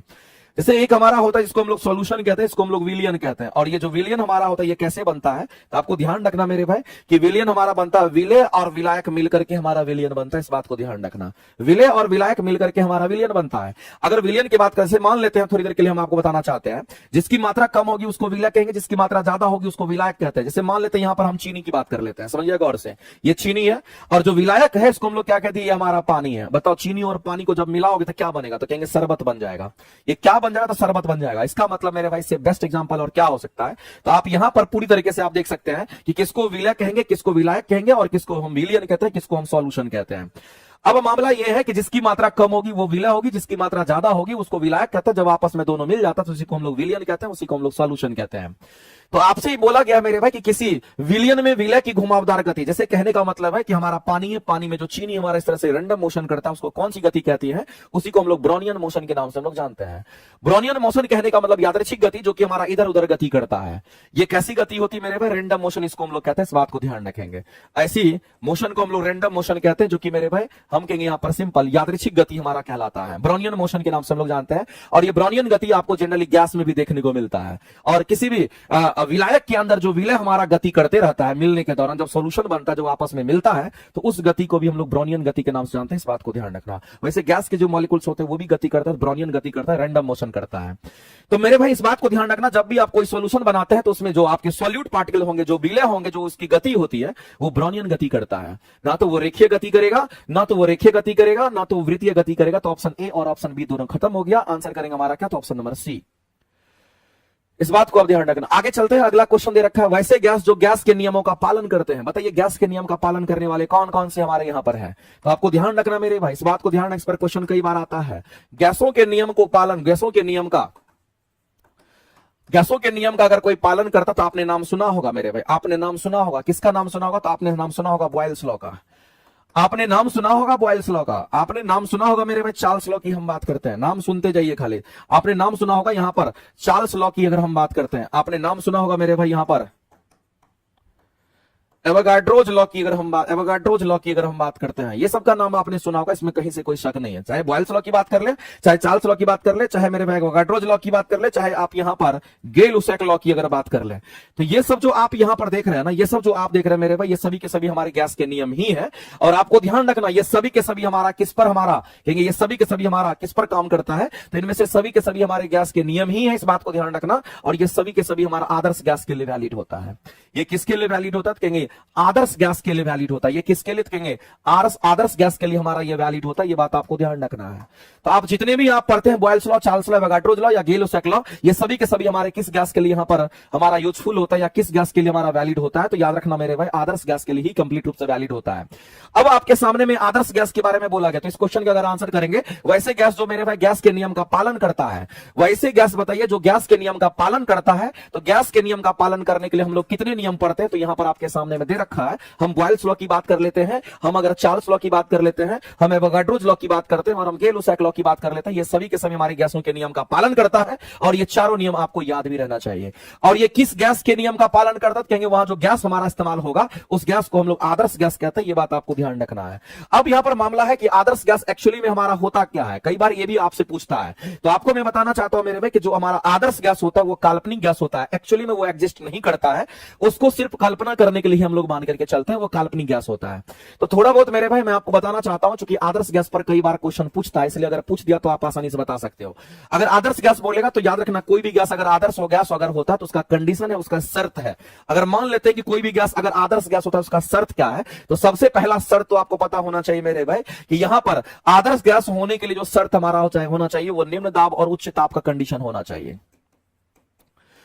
निम्न दाब और उच्च ताप की हम बात कर रहे हैं, निम्न दाब और उच्च ताप की हम बात, निम्न दाब और उच्च ताप की बात करते हैं, इसी को हम लोग आदर्श गैस कहते हैं। जब भी आदर्श गैस के बारे में चर्चा होता है तो कम से कम ये बात तो मेरे भाई आपके दिमाग में गूंजना चाहिए कि अगर हम आदर्श गैस की अगर हम बात करते हैं तो आदर्श गैस हम किसको कहते हैं, जो निम्न दाब और उच्च ताप की कंडीशन में हमारा होता है। दूसरी बात आपको ध्यान रखना मेरे भाई, ये काल्पनिक गैस हमारा होता है। ये कैसा गैस है, तो आपको सीधे कहना है कि आदर्श गैस कोई गैस होता नहीं है, ये सिंपल काल्पनिक गैस के रूप में होता है, बस हम कल्पना करते हैं और इसके जैसा कोई गैस नहीं हो सकता है। तीसरी बात आपको ध्यान रखना मेरे भाई, ये कैसा होगा, तो ये ओसियान होता है। इस बात को ध्यान रखना, ये कैसा गैस है, ये हमारा ओसियान गैस होता है। और ओसियान गैस कहने वाला जिसमें सियानता जीरो होती है। जिस गैस की श्यानता 0 होती है, और उस गैस की श्यानता 0 होती है जो हमारा ओशियान होता है, और जिस गैस की श्यानता 0 होगी, याद रखना मेरे, उसके आंतरिक प्रतिरोध की वैल्यू 0 होती है, उसके आंतरिक प्रतिरोध की वैल्यू 0 होती है। इस बात को ध्यान रखना, क्योंकि आंतरिक प्रतिरोध को ही हम लोग श्यानता कहते हैं, ये वैल्यू 0 होगा, कई बार क्वेश्चन पूछता है।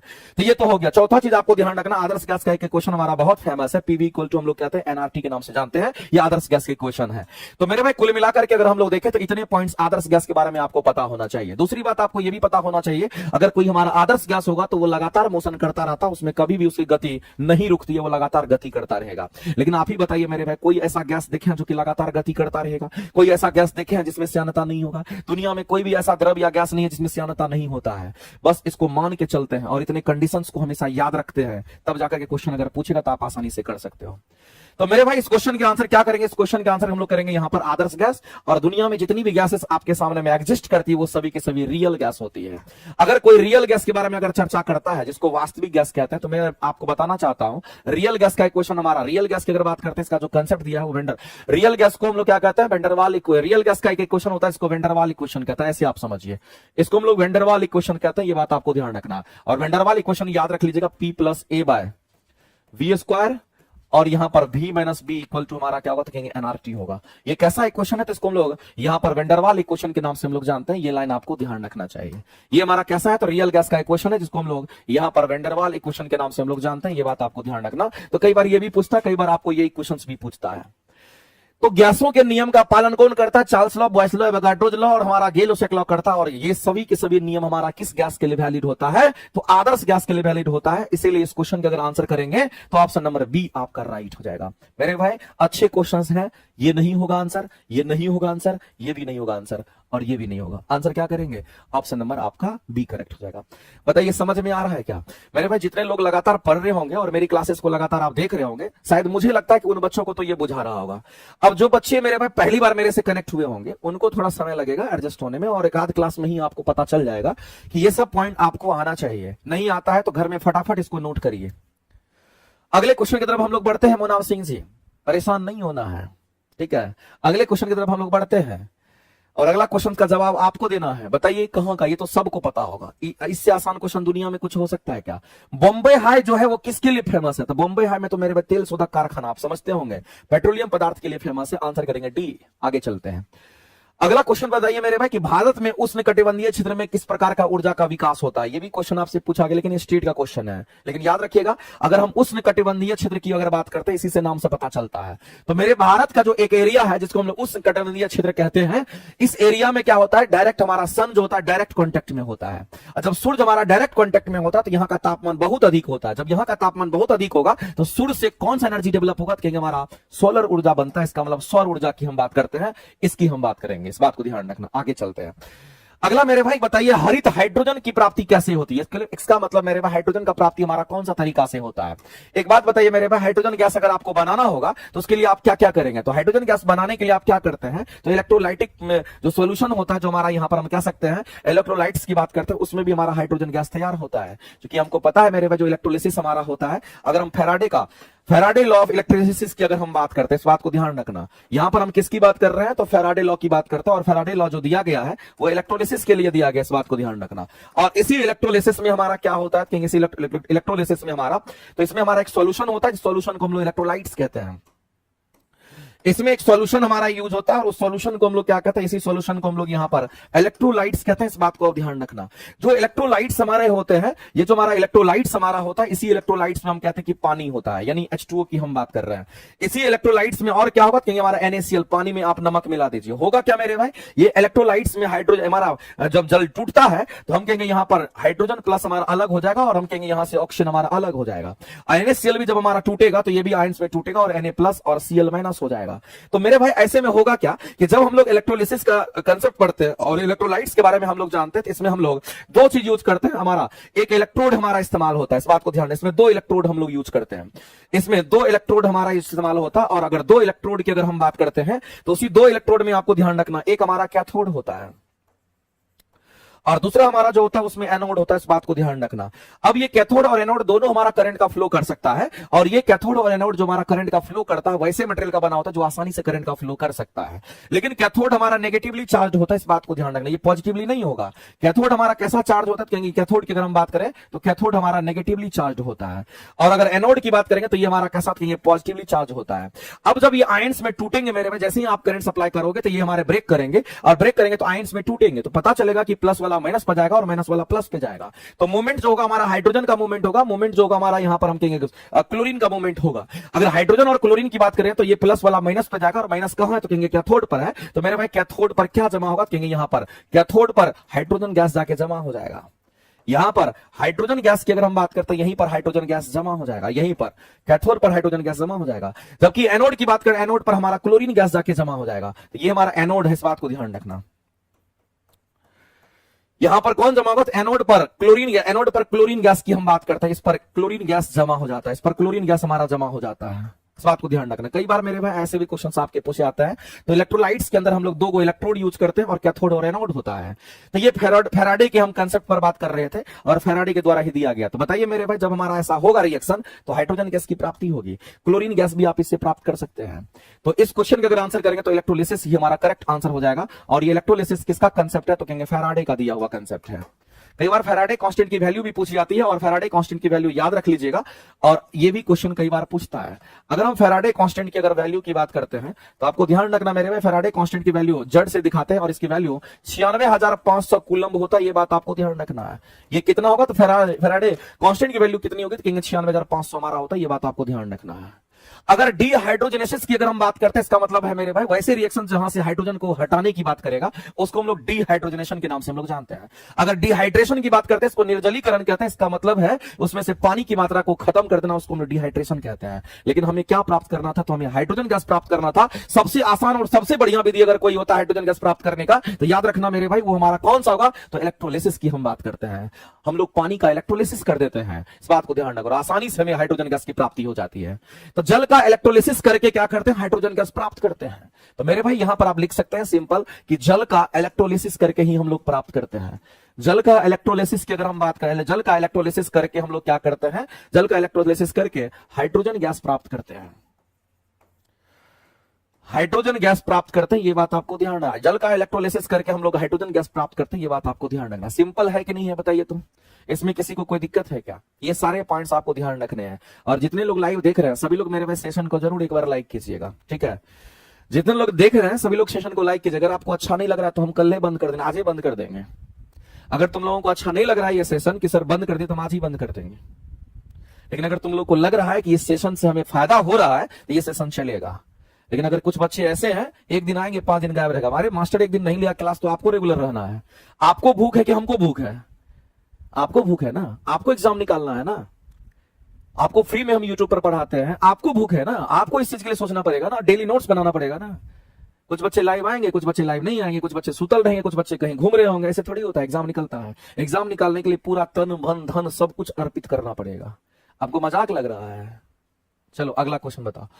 अगला क्वेश्चन मेरे भाई, ये तुम्हारा गैस ईंधन के क्वेश्चन थे, कोलाइड्स के क्वेश्चन थे। अगला जो क्वेश्चन आपका दे रखा है ये धातु अधातु यानी हमारा आवर्त सारणी के भी क्वेश्चन इसमें आपको दे रखे हैं। साथ ही साथ धातु और अधातु के जो कंपाउंड्स हैं उससे भी क्वेश्चंस आपको दे रखे हैं। तो मेरे भाई इसके क्वेश्चंस आपके सामने में है। सबसे पहला चीज आप ये बताइए, टंगस्टन के बारे में बोला गया है, और टंगस्टन का जो सिंबल होता है हमारा क्या होता है? टंगस्टन को हम लोग किससे दिखाते हैं? डब्ल्यू से दिखाते हैं, ये बात आपको ध्यान रखना है। अगर हम यहाँ पर किसकी बात कर रहे हैं तो हम यहाँ टंगस्टन की बात कर रहे हैं मेरे भाई। टंगस्टन को हम डब्ल्यू से दिखाते हैं, और इस टंगस्टन का जो मेल्टिंग पॉइंट होता है वो कितना होता है? तो आप सबको पता होगा कि टंगस्टन जो हमारा होता है इसका मेल्टिंग पॉइंट बहुत अधिक होता है, और इसका मेल्टिंग पॉइंट लगभग मेरे भाई 3380 डिग्री सेल्सियस होता है। इस बात को ध्यान रखना, बहुत हमारा मेल्टिंग पॉइंट होता है। हम किसकी बात कर रहे हैं? टंगस्टन की बात करते हैं। इसी टंगस्टन का इस्तेमाल हम लोग कहां पे करते हैं? इलेक्ट्रिक बल्ब में करते हैं। इस बात को ध्यान रखना, इलेक्ट्रिक बल्ब में करते हैं। चूंकि इलेक्ट्रिक बल्ब के अंदर जो टेम्परेचर हमारा डेवलप करता है, इलेक्ट्रिक बल्ब के अंदर टेम्परेचर जो डेवलप करता है, इसके अंदर जो टेम्परेचर डेवलप करता है वो कितना करता है? तो आपको ध्यान रखना है, ये टेम्परेचर डेवलप करता है मेरे भाई 3000 डिग्री सेंटीग्रेड से हमारा ऊपर टेम्परेचर डेवलप करता है। 3000 डिग्री सेंटीग्रेड से ऊपर ये टेम्परेचर डेवलप करता है। इसीलिए हम लोग वैसे तार को यूज करते हैं, हम लोग वैसे वायर को यूज करते हैं जो हमारा कैसा हो, तो जो हमारा 3380 यानी कि ज्यादा मेल्टिंग पॉइंट वाला हमारा हो, उसी को हम लोग यूज करते हैं, और वो हमारा टंगस्टन यहां पर हो जाएगा। तो बताइए मेरे भाई, ऐसे से तार को यूज करेंगे, और ये यूज कहां पे करेंगे, तो क्या धातु के निष्कर्षण में करेंगे? नहीं। क्या ये कुचालक होगा? बिल्कुल भी नहीं मेरे भाई, इलेक्ट्रिक बल्ब में यूज होता है। और आप आंसर करेंगे ऑप्शन नंबर बी, आपका राइट हो जाएगा।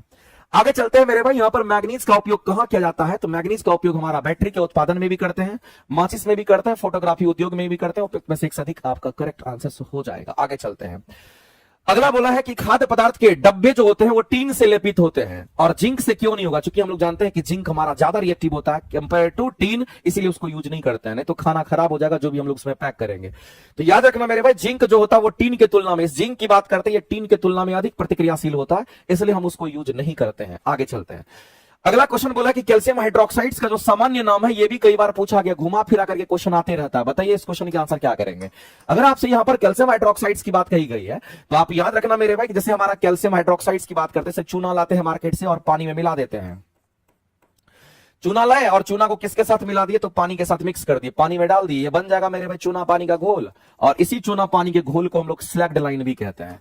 इसी को हम लोग क्या कहते हैं? इसी को हम लोग यहां पर स्लैग्ड लाइम के नाम से हम लोग जानते हैं, और जो स्लैग्ड लाइम हमारा होता है, इसी को हम लोग कहते हैं कैल्शियम हाइड्रोक्साइड्स के नाम से भी जानते हैं। इसी को हम लोग कैल्शियम हाइड्रोक्साइड्स भी कहते हैं, इस बात को ध्यान रखना। यही हमारा कैल्शियम हाइड्रोक्साइड्स होता है, और इसी कैल्शियम हाइड्रोक्साइड्स को हम लोग बुझा हुआ चूना के नाम से भी जानते हैं। इसी को हम लोग बुझा हुआ चूना कहते हैं, इस बात को ध्यान रखेंगे।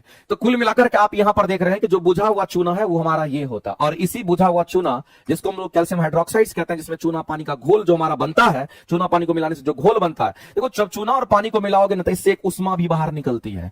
इसलिए जब कभी भी ऐसा रिएक्शन होगा तो इसको हम लोग एक्सोथर्मिक रिएक्शन कहते हैं। इसको कैसा रिएक्शन कहेंगे? तो इसको हम लोग एक्सोथर्मिक रिएक्शन कहते हैं, और इसी को उष्माक्षेपीय अभिक्रिया भी कहते हैं, इस बात को ध्यान रखना। ये उष्माक्षेपी ने शोषी नहीं होगा, ये उष्माक्षेपीय अभिक्रिया हमारा होता है। इसको हम लोग उष्माक्षेपीय अभिक्रिया के नाम से भी हम लोग जानते हैं। एक्सोथर्मिक रिएक्शन हो तो उष्मा बाहर करेगा। आप देखिए घर में भी आप क्या करिए, चूना ला करके पानी में डाल दीजिएगा, देखिएगा ऊपर हमारा क्या होता है, हीट निकलने लगता है, उष्मा बाहर, इसलिए उष्माक्षेपी हो जाएगा। अब यहां पर हमारा ये, तो इस क्वेश्चन के अगर आंसर करने के लिए जाओगे तो मेरे भाई इसी को बुझा हुआ चूना कहते हैं, और आप आंसर क्या करो? ऑप्शन नंबर बी आपका राइट हो जाएगा। इसका सामान्य नाम ही सिर्फ पूछा गया था, लेकिन आप ध्यान रखना, जो कैल्शियम हाइड्रोक्साइड्स आपका होता है CaOH होता है, जब इसी से आप कार्बन डाइऑक्साइड गैस को आप पास कराते हैं, जब इससे आप कार्बन डाइऑक्साइड गैस को पास कराते हैं, या फिर जब इसके साथ धीरे धीरे कार्बन डाइऑक्साइड गैस रिएक्शन करेगा, तो यही कैल्शियम कार्बोनेट की परत बन जाती है, और ये मिल्की कलर देता है। इस बात को भी ध्यान रखना, ये कैसा कलर देगा? तो कहेंगे यही हमारा मिल्की कलर देता है। हम लोग घर की पुताई करते हैं चूना पानी से, हमारे वायुमंडल में कार्बन डाइऑक्साइड गैस मौजूद है, और जब रिएक्शन करेगा तो हमारे घर के ऊपर में क्या करेगा, जो पुताई जिससे किए हैं उस पर हमारा एक परत वैसा बन जाएगा कैल्शियम कार्बोनेट का, और वही जाकर के धीरे धीरे चमक देता है। दूसरा बात आपको ध्यान रखना मेरे में, कि जो हमारा कैल्शियम हाइड्रोक्साइड्स होता है, इसको हम लोग यहां पर COH कहते हैं।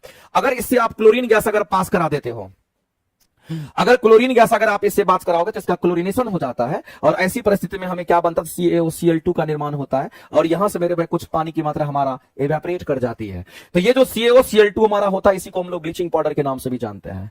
इसी को क्या कहते हैं? इसी को हम लोग ब्लीचिंग पाउडर के नाम से भी जानते हैं, ये बात आपको ध्यान रखना है। तो मेरे भाई आप दो काम आप यहां पर सीखे, और दोनों पर क्वेश्चन हमारा आता है। तो कैल्शियम हाइड्रोक्साइड हमारा क्षारीय प्रकृति का होता है, ये बात भी आपको ध्यान रखना है। ये कैसी प्रकृति का होगा? तो याद रखना कि जो कैल्शियम हाइड्रोक्साइड हमारा बन करके आया है, ये कैसी प्रकृति का होगा? कहेंगे ये हमारा क्षारीय प्रकृति का होता है। ये क्षारीय प्रकृति का होता है, ये बात आपको दी, ये क्षारीय प्रकृति का हमारा होता है। कैल्शियम हाइड्रोक्साइड CaOH क्षारीय प्रकृति का हमारा होता है। अगर बेकिंग सोडा की बात करते हैं तो ये भी हमारा क्षारीय प्रकृति का होता है, इस बात को ध्यान रखना, ये भी हमारा क्षारीय प्रकृति का होगा। और जो बेकिंग सोडा होता है, इसी को हम लोग सोडियम हाइड्रोजन कार्बोनेट के नाम से जानते हैं। इसको सोडियम हाइड्रोजन, ध्यान रखेंगे, सोडियम हाइड्रोजन कार्बोनेट भी कहते हैं। साथ ही साथ जो बेकिंग सोडा हमारा होता है, इसको खाने वाला सोडा भी कह लीजिए, चलेगा, खाने में इसको यूज करते हैं, खाने वाला सोडा भी होता है। अगर नींबू पानी की बात करते हैं मेरे भाई, जो नींबू पानी हमारा होता है, तो जाहिर सी बात है ये हमारा कैसा होगा? कहीं एसिडिक होगा, ये अम्लीय होगा। ये कैसा होगा? तो ये हमारा अम्लीय होगा, जिसको हम लोग यहाँ पर कहते हैं कि हमारा एसिडिक होगा, यानी सीधा सा बात है मेरे भाई कि ये हमारा अम्लीय होगा। नींबू पानी का घोल हमारा अम्लीय होगा, थोड़ा कम अम्लीय होगा। अगर सिंपल नींबू होता, नींबू का रस अगर बोलते तो वो ज्यादा अम्लीय होता, लेकिन पानी में मिला दिए तो उसकी अम्लीयता थोड़ी घट जाती है। वैसे इस क्वेश्चन के आंसर हमारे निकल करके आ गए। बताइए मेरे भाई, अगर बेनिफिट नहीं हो रहा है तो आप सभी लोग कमेंट सेक्शन में कमेंट जरूर करिएगा, फिर अगला हम सोचेंगे कि आपको क्या कराना है। नहीं, अगर तुम लोगों को अच्छा लग रहा है तो ये सेशन तुम्हारे लिए चलता रहेगा, लेकिन अगर तुमको लगता है कि हमको खराबी कर रहा है, नहीं अच्छा लग रहा है, या हमको समझ में नहीं आ रहा है, तो फिर इस सेशन को हम कल से बंद कर देंगे। अगर तुमको लगता है कि इससे हमको बेनिफिट हो रहा है तो वो भी बताना। बेनिफिट कहने का मतलब होता है हम सीख रहे हैं, और एग्जाम इसी पैटर्न के क्वेश्चन को पूछती है। आपको क्या लगता है तोप जैसा क्वेश्चन थोड़ी बन करके आएगा। इसी पैटर्न के क्वेश्चन आपको लगातार पूछे जाते हैं। आप इसी पैटर्न के क्वेश्चन पर लगातार प्रैक्टिस कीजिए ना। आप प्रीवियस ईयर को एक बार नहीं 10 बार बनाइए। जो टॉपर होता है ना, उसे जाकर के पूछिएगा कि प्रीवियस ईयर क्वेश्चन आपने कितनी बार बनाया है, तो 10 बार कम से कम बोलेगा। लेकिन तुम लोग तो बिना बनाए हुए टॉपर हो। तुम लोग काहे बनाओगे? तुम लोग को तो खराबी करता है, पेट दर्द करता है जब तुम इस क्वेश्चन को बनाते हो। तो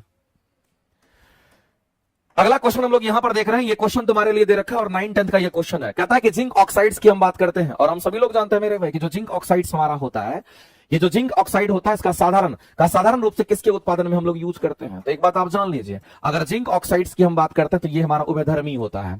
ये कैसा कहेंगे इसको हम लोग? यहां पर उभयधर्मी के नाम से हम लोग जानते हैं, ये हमारा उभयधर्मी होता है। और उभयधर्मी को हम लोग क्या कहते हैं? इंग्लिश में इसको एम्फोटेरिक के नाम से हम लोग जानते हैं।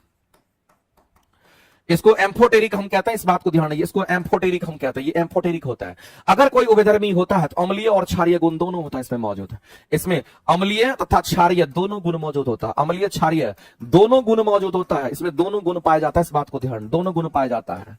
तो अम्लीय भी है और ये क्षारीय भी हमारा होता है, जिसको हम लोग जिंक ऑक्साइड्स कहते हैं। इस बात को ध्यान। और इसी जिंक ऑक्साइड्स की अगर हम बात करते हैं मेरे भाई, तो आपको याद रखना है कि जो जिंक के ऑक्साइड्स हमारा है, ये उभयधर्मी होता है। ये अम्लीय और क्षारीय दोनों प्रकृति का हमारा होता है। तो इस जिंक ऑक्साइड्स का इस्तेमाल कहां पे करते हैं मेरे भाई? तो सॉल्वेंट्स के रूप में भी करते हैं। इसका इस्तेमाल कहां पे करते हैं? इसका इस्तेमाल हम लोग सॉल्वेंट के रूप में करते हैं। इसको आप विलायक कहते हैं। इसको आप विलायक कहते हैं। इसमें कोई भी विलय पदार्थ हमारा घुल जाता है पूरी तरीके से, तो ये विलायक भी है। साथ ही साथ आपको ध्यान रखना है, ये विस्फोटक पदार्थ में भी हमारा इस्तेमाल होता है। ये जो विस्फोटक पदार्थ हमारे बनते हैं उसमें भी हमारा इस्तेमाल होता है। विस्फोटक पदार्थ में भी इसको हम लोग यूज करते हैं। साथ ही साथ आपको ध्यान रखना मेरे भाई कि जो पेंट की हम बात करते हैं वहां भी यूज होता है। जो पेंट हमारा होता है, जिसमें पेंटिंग वेंटिंग जो हम लोग करते हैं, उसमें भी इसका इस्तेमाल हम लोग करते हैं। तो मेरे भाई इसका इस्तेमाल हमारा इन तीनों जगह पे होगा। तो इस क्वेश्चन के आंसर हमारे क्या होंगे? तो डी के साथ हम लोग जाना पसंद करेंगे। ऑप्शन नंबर हमारा क्या होगा? क्योंकि यहां पर डी जो होगा हमारा राइट हो जाएगा। बैटरी निर्माण में भी इसका इस्तेमाल करते हैं मेरे भाई, इस बात को ध्यान रखना। और भी याद रखिए, इसको बैटरी जब बनाते हैं तो उसमें भी यूज करते हैं। जिंक का इस्तेमाल तो बैटरी निर्माण में भी करते हैं, ये बात आपको ध्यान रखना। जो हमारा ड्राई सेल हमारा होता है, हम किसकी बात करते हैं? जो हमारे ड्राई सेल होते हैं, जो हमारा ड्राई सेल होता है उसमें बैटरी में भी करते हैं। साथ ही साथ मेरे भाई ये अग्निरोधी का भी हमारा काम करता है। ये किसका काम करेगा? तो अग्निरोधी यानी हीट रेजिस्टेंस आप कह सकते हैं, या फिर कहेंगे आग को ये रोकने का काम हमारा करता है। ये भी काम इनका है, इसको आप ध्यान रखेंगे। महलम क्रीम वगैरह में भी ये सब हमारा मिलता है। महलम की बात करते हैं, जो हम लोग लगाते हैं घाव के ऊपर, महलम हो गया। जो क्रीम वगैरह होता है उसमें भी यूज इसका करते हैं। इसका मतलब है मेरे भाई, हम लोग सीधा कहेंगे कि इसके आंसर हमारे उपयुक्त में से एक से अधिक हो जाएंगे। इसका मतलब ये सही सही सही ये सब सही आंसर करेंगे, डी करेक्ट हो जाएगा। तो ये उभयधर्मी का है, इसको आप लिख लीजिएगा, नोट कर लीजिएगा। वैसे उभयधर्मी की जब कभी भी बात करता है तो कम से कम 3 चीजें याद रखना उभयधर्मी के लिए, जो आपके एग्जाम का फेमस क्वेश्चन है, जिसको एम्फोटेरिक कहते हैं। इसमें से याद रखना मेरे भाई, सबसे पहला तो आप एल्यूमिना को याद कर लेना, जिसको हम लोग Al2O3 कहते हैं। एल्यूमिनियम के ऑक्साइड्स कहते हैं, इसको एल्यूमिना पढ़ा जाता है। दूसरा आपको याद रखना, इसमें हम जिंक के ऑक्साइड्स की बात करें, जिसके बारे में चर्चा कर रहे थे। और तीसरा हम लोग यहां पर लेड के ऑक्साइड्स की बात करेंगे। तो ये सब उभयधर्मी होते हैं। उभयधर्मी कहने का मतलब अम्लीय और क्षारीय दोनों प्रकृति का होता है। कई बार मेरे भाई क्वेश्चन को इस तरीके से आपको पूछ लिया जाता है, तो कहेंगे इसमें से ये सभी के सभी हमारे हो जाएंगे। तो ये सभी हमारा उभयधर्मी है। ये अम्लीय भी है और ये क्षारीय भी होता है। ये अम्लीय और क्षारीय दोनों प्रकृति का इसमें गुण देखने को मिलता है। चलिए आगे चलते हैं, अगला क्वेश्चन देखते हैं। अष्टक के नियम के द्वारा प्रतिपादित जो किया गया था वो किसके द्वारा किया गया था? हम लोग जानते हैं कि हमारा जो प्रेडिक्टेबल है मेरे भाई, शुरुआती से तत्वों का खोज हुआ। तत्वों का जब खोज हुआ तो तत्वों का जब हमारा खोज हुआ तो हम लोग कहते हैं कि फादर ऑफ मॉडर्न केमिस्ट्री किसको कहते हैं? एंटोनियो लेबोजियर को कहते हैं। लेबोजियर की बात कहते हैं तो लेबोजियर का स्टेटमेंट वगैरह फेल हो गया, क्योंकि उन्होंने बोला था कि धातु और अधातु 2 भाग में बांटा गया और सभी धातु के गुण समान होंगे, सभी अधातु के गुण समान होंगे। ये उनका कहानी खत्म हो गया। उसके बाद हमारे डोबेरनाइट साहब आए, उन्होंने परमाणु द्रव्यमान के बढ़ते क्रम में सजाना शुरू किया। बाद में पता चला कि अपना ही उनका स्टेटमेंट फेल कर रहा है, बढ़ते हुए परमाणु द्रव्यमान का फॉलो जो है कहीं कहीं पर हमारा नहीं करने लगा, तो उनका भी कहानी खत्म हो गया। और हमारा उनका ट्राइड्स लॉ 4 गो आया था, वो भी कहानी खत्म हो गया। उसके बाद न्यूलैंड का अष्टक नियम आया। न्यूलैंड का अष्टक नियम मेरे भाई जो आया वो डोबेरनाइट के मॉडिफिकेशन के बाद हमारा आया और उसी को मॉडिफाई किया गया। न्यूलैंड ने अष्टक नियम जब दिया तो उस समय उन्होंने बोला कि 56 को तत्व ही होगा, लेकिन आप देखिए पीरियोडिक टेबल में 118 को तत्व आपका बन करके आ गया। इसका मतलब मेरे भाई इनके भी नियम जो है वहां पे फेल होने लगे। लेकिन आपको ध्यान रखना कि अष्टक नियम की अगर हम बात करेंगे, ये नियम किसके द्वारा प्रतिपादित है, तो आप एक लाइन में कहेंगे ये हमारा किसके द्वारा दिया गया, तो सीधा आप आंसर करोगे न्यूलैंड्स की हम बात करते हैं, जॉन अलेक्जेंडर न्यूलैंड्स की बात करते हैं। अब यहां पर 2 तरह का क्वेश्चन आपसे पूछेगा, बताओ आवर्त सारणी किसने दिया? तो आप सीधा कहोगे सर आवर्त सारणी किसने दिया, तो कहेंगे मैंडलीफ ने दिया था। इस बात को ध्यान रखना। मैंडलीफ की बात करता, अगर आपसे बोलता आवर्त सारणी नियम किसने दिया, तो आप सीधा कहेंगे ये। लेकिन अगर आपसे कहता आधुनिक आवर्त सारणी की अगर बात करता है, ये आधुनिक आवर्त सारणी का जो नियम दिया ये किसने दिया? आधुनिक आवर्त सारणी का जो नियम दिया ये किसने दिया, तो आपको बताना है। आधुनिक आवर्त सारणी का जो नियम दिया है मेरे भाई, नियम की बात कर रहे हैं, ये जो नियम दिया ये किसने दिया, तो मोसले ने दिया है। ये मोसले ने दिया था। बाद में मेरे भाई यही मेंडलीव का जो आवर्त सारणी था इसी को ये क्या किया, तो इसको एक्सप्लोड किया और पूरी तरीके से मोसले ने ये बोला कि तत्व के जो गुण होते हैं वो परमाणु भार के आवर्ती फलन नहीं होंगे, जबकि इनका कहना था, मोसले का कहना था तत्व के गुण जो होंगे वो परमाणु संख्या के आवर्त फलन होते हैं। इनका स्टेटमेंट था। इनका स्टेटमेंट क्या था मेरे भाई, तो ये स्टेटमेंट याद रहना चाहिए। तत्व की अगर हम बात करते हैं, तत्व का जो गुण होगा, तत्व का जो गुण होगा, चाहे रासायनिक गुण रहे कि भौतिक गुण रहे, फर्क नहीं पड़ता, तत्व का जो गुण होगा परमाणु संख्या के आवर्ती फलन होते हैं। ये परमाणु संख्या के क्या होते हैं, तो परमाणु संख्या के ये आवर्ती फलन होते हैं। ये परमाणु संख्या के आवर्ती फलन होते हैं। जबकि अगर हम मेंडलीव की अगर बात करते हैं, इनका स्टेटमेंट क्या था मेरे भाई, तो इनके स्टेटमेंट पर अगर हम लोग चलते हैं तो मेंडलीव का जो स्टेटमेंट था ये क्या था, इनका स्टेटमेंट था तत्व के गुण की अगर बात करते हैं, तत्व के गुण की अगर बात करते हैं, तत्व के गुण परमाणु भार के आवर्ती फलन होंगे। ये परमाणु संख्या नहीं, परमाणु भार के आवर्ती फलन होंगे, परमाणु भार के आवर्ती फलन होंगे। बाद में मेरे भाई न्यूलैंड साहब आए और इसी चीज को क्या कर दिया, तो पूरी तरीके से मेरे भाई क्रॉस किया और यहां पर स्टेटमेंट दे दिया, और पूरी तरीके से हमारा पीरियोडिक टेबल परमाणु संख्या के बढ़ते क्रम में ही सजा हुआ है। तो ये चीज आपको ध्यान है। और डोगरनार ने ट्राइड्स लॉ दिया था, न्यूलैंड्स ने क्या था, अष्टक नियम दिया था, मेंडलीव ने आवर्त सारणी का नियम दिया था, और अगर मोसले की बात करेंगे तो आधुनिक आवर्त सारणी का नियम दिया था। ये बात आपको ध्यान रखना है। चलिए आगे बढ़ते हैं और अगला क्वेश्चन हम लोग देखते हैं। अगर अगले क्वेश्चन पर हम लोग चलते हैं, कौन सा समूह 17 का सबसे अधिक प्रतिक्रियाशील तत्व है, सबसे फेमस एग्जांपल, सबसे फेमस एग्जांपल। और आप देख लीजिए ना, आपके एग्जाम में पूछा गया है, आपको मजाक लग रहा है, देखिए आपके एग्जाम में पूछा गया है, और क्वेश्चन ऐसे नहीं आएगा, बहुत टफ क्वेश्चन भी नहीं आता है। जो नॉर्मल क्वेश्चन आपको इजी लग रहा है वहीं पर आप गलती कर जाते हैं, और गलती तो नहीं करना है, उसी चीज पर आपको फोकस बनाए रखना। बताइए मेरे भाई, सबसे अधिक प्रतिक्रियाशील तत्व अगर हैलोजन में हमारा होगा तो कौन होगा, तो हम कहेंगे वो फ्लोरीन होता है, क्योंकि ये फ्लोरीन हमारा सबसे ज्यादा इलेक्ट्रोनेगेटिव एलिमेंट होता है, सबसे अधिक हमारा विद्युत ऋणात्मक तत्व के अंतर्गत हमारा आता है। हम फ्लोरीन की बात करते हैं, और फ्लोरीन हमारा एक प्रकार का गैस है, इस बात को ध्यान रखना। और कोई भी गैस होगा तो वो हमारा अधातु ही होता है, और ये 17वें ग्रुप का एलिमेंट है जिसको हैलोजन फैमिली हम लोग कहते हैं। और याद रखना मेरे भाई कि अगर ये हैलोजन फैमिली की अगर हम बात करते हैं, इसका एक चीज आपको याद रखना, ये काम का चीज है। अगर हम यहां पर हैलोजन की अगर हम बात करते हैं तो इस हैलोजन का मतलब ये होता है, इस हैलोजन का मतलब ही होता है मेरे भाई, यहां पर क्या करता है, लवण का निर्माण करता है। ये लवण का निर्माण करता है, और ये किसका निर्माण, तो लवण का। और आपको ध्यान रखना कि किसी भी मेटल की हम बात कर ले, ये किसी भी मेटल के साथ अगर प्रतिक्रिया करता है कौन, तो हम यहां पर हैलोजन की बात करते हैं। हैलोजन में आप किसको कहते हैं मेरे भाई, तो आप कहेंगे फ्लोरीन की बात करेंगे, क्लोरीन की बात करेंगे, ब्रोमीन की बात करेंगे, आयोडीन की बात करेंगे, स्टेंटाइन की आप बात करेंगे। तो मेरे भाई ये जो हैलोजन हमारा होता है, इस हैलोजन फैमिली के जो भी तत्व यहां पर रिएक्शन करेंगे किसी के साथ, मेटल के साथ में, ऐसी परिस्थिति में ये किसका निर्माण करेगा, तो लवण का निर्माण करता है। नहीं होता तो मेरे भाई आप एग्जांपल देखिए, अगर मेटल में हम सोडियम को ले लेते हैं, धातु में सोडियम को लेते हैं, ये मेटल का मतलब धातु होता है, और हैलोजन में अगर मान लेते हम क्लोरीन को लेते हैं, तो बताओ ये क्या बनाएगा, ये NaCl का निर्माण कर देता है। तो आप कहेंगे इसको बैलेंस करना, 2 से मल्टीप्लाई यहां कीजिए, 2 से मल्टीप्लाई यहां कीजिए, बैलेंस हो जाएगा।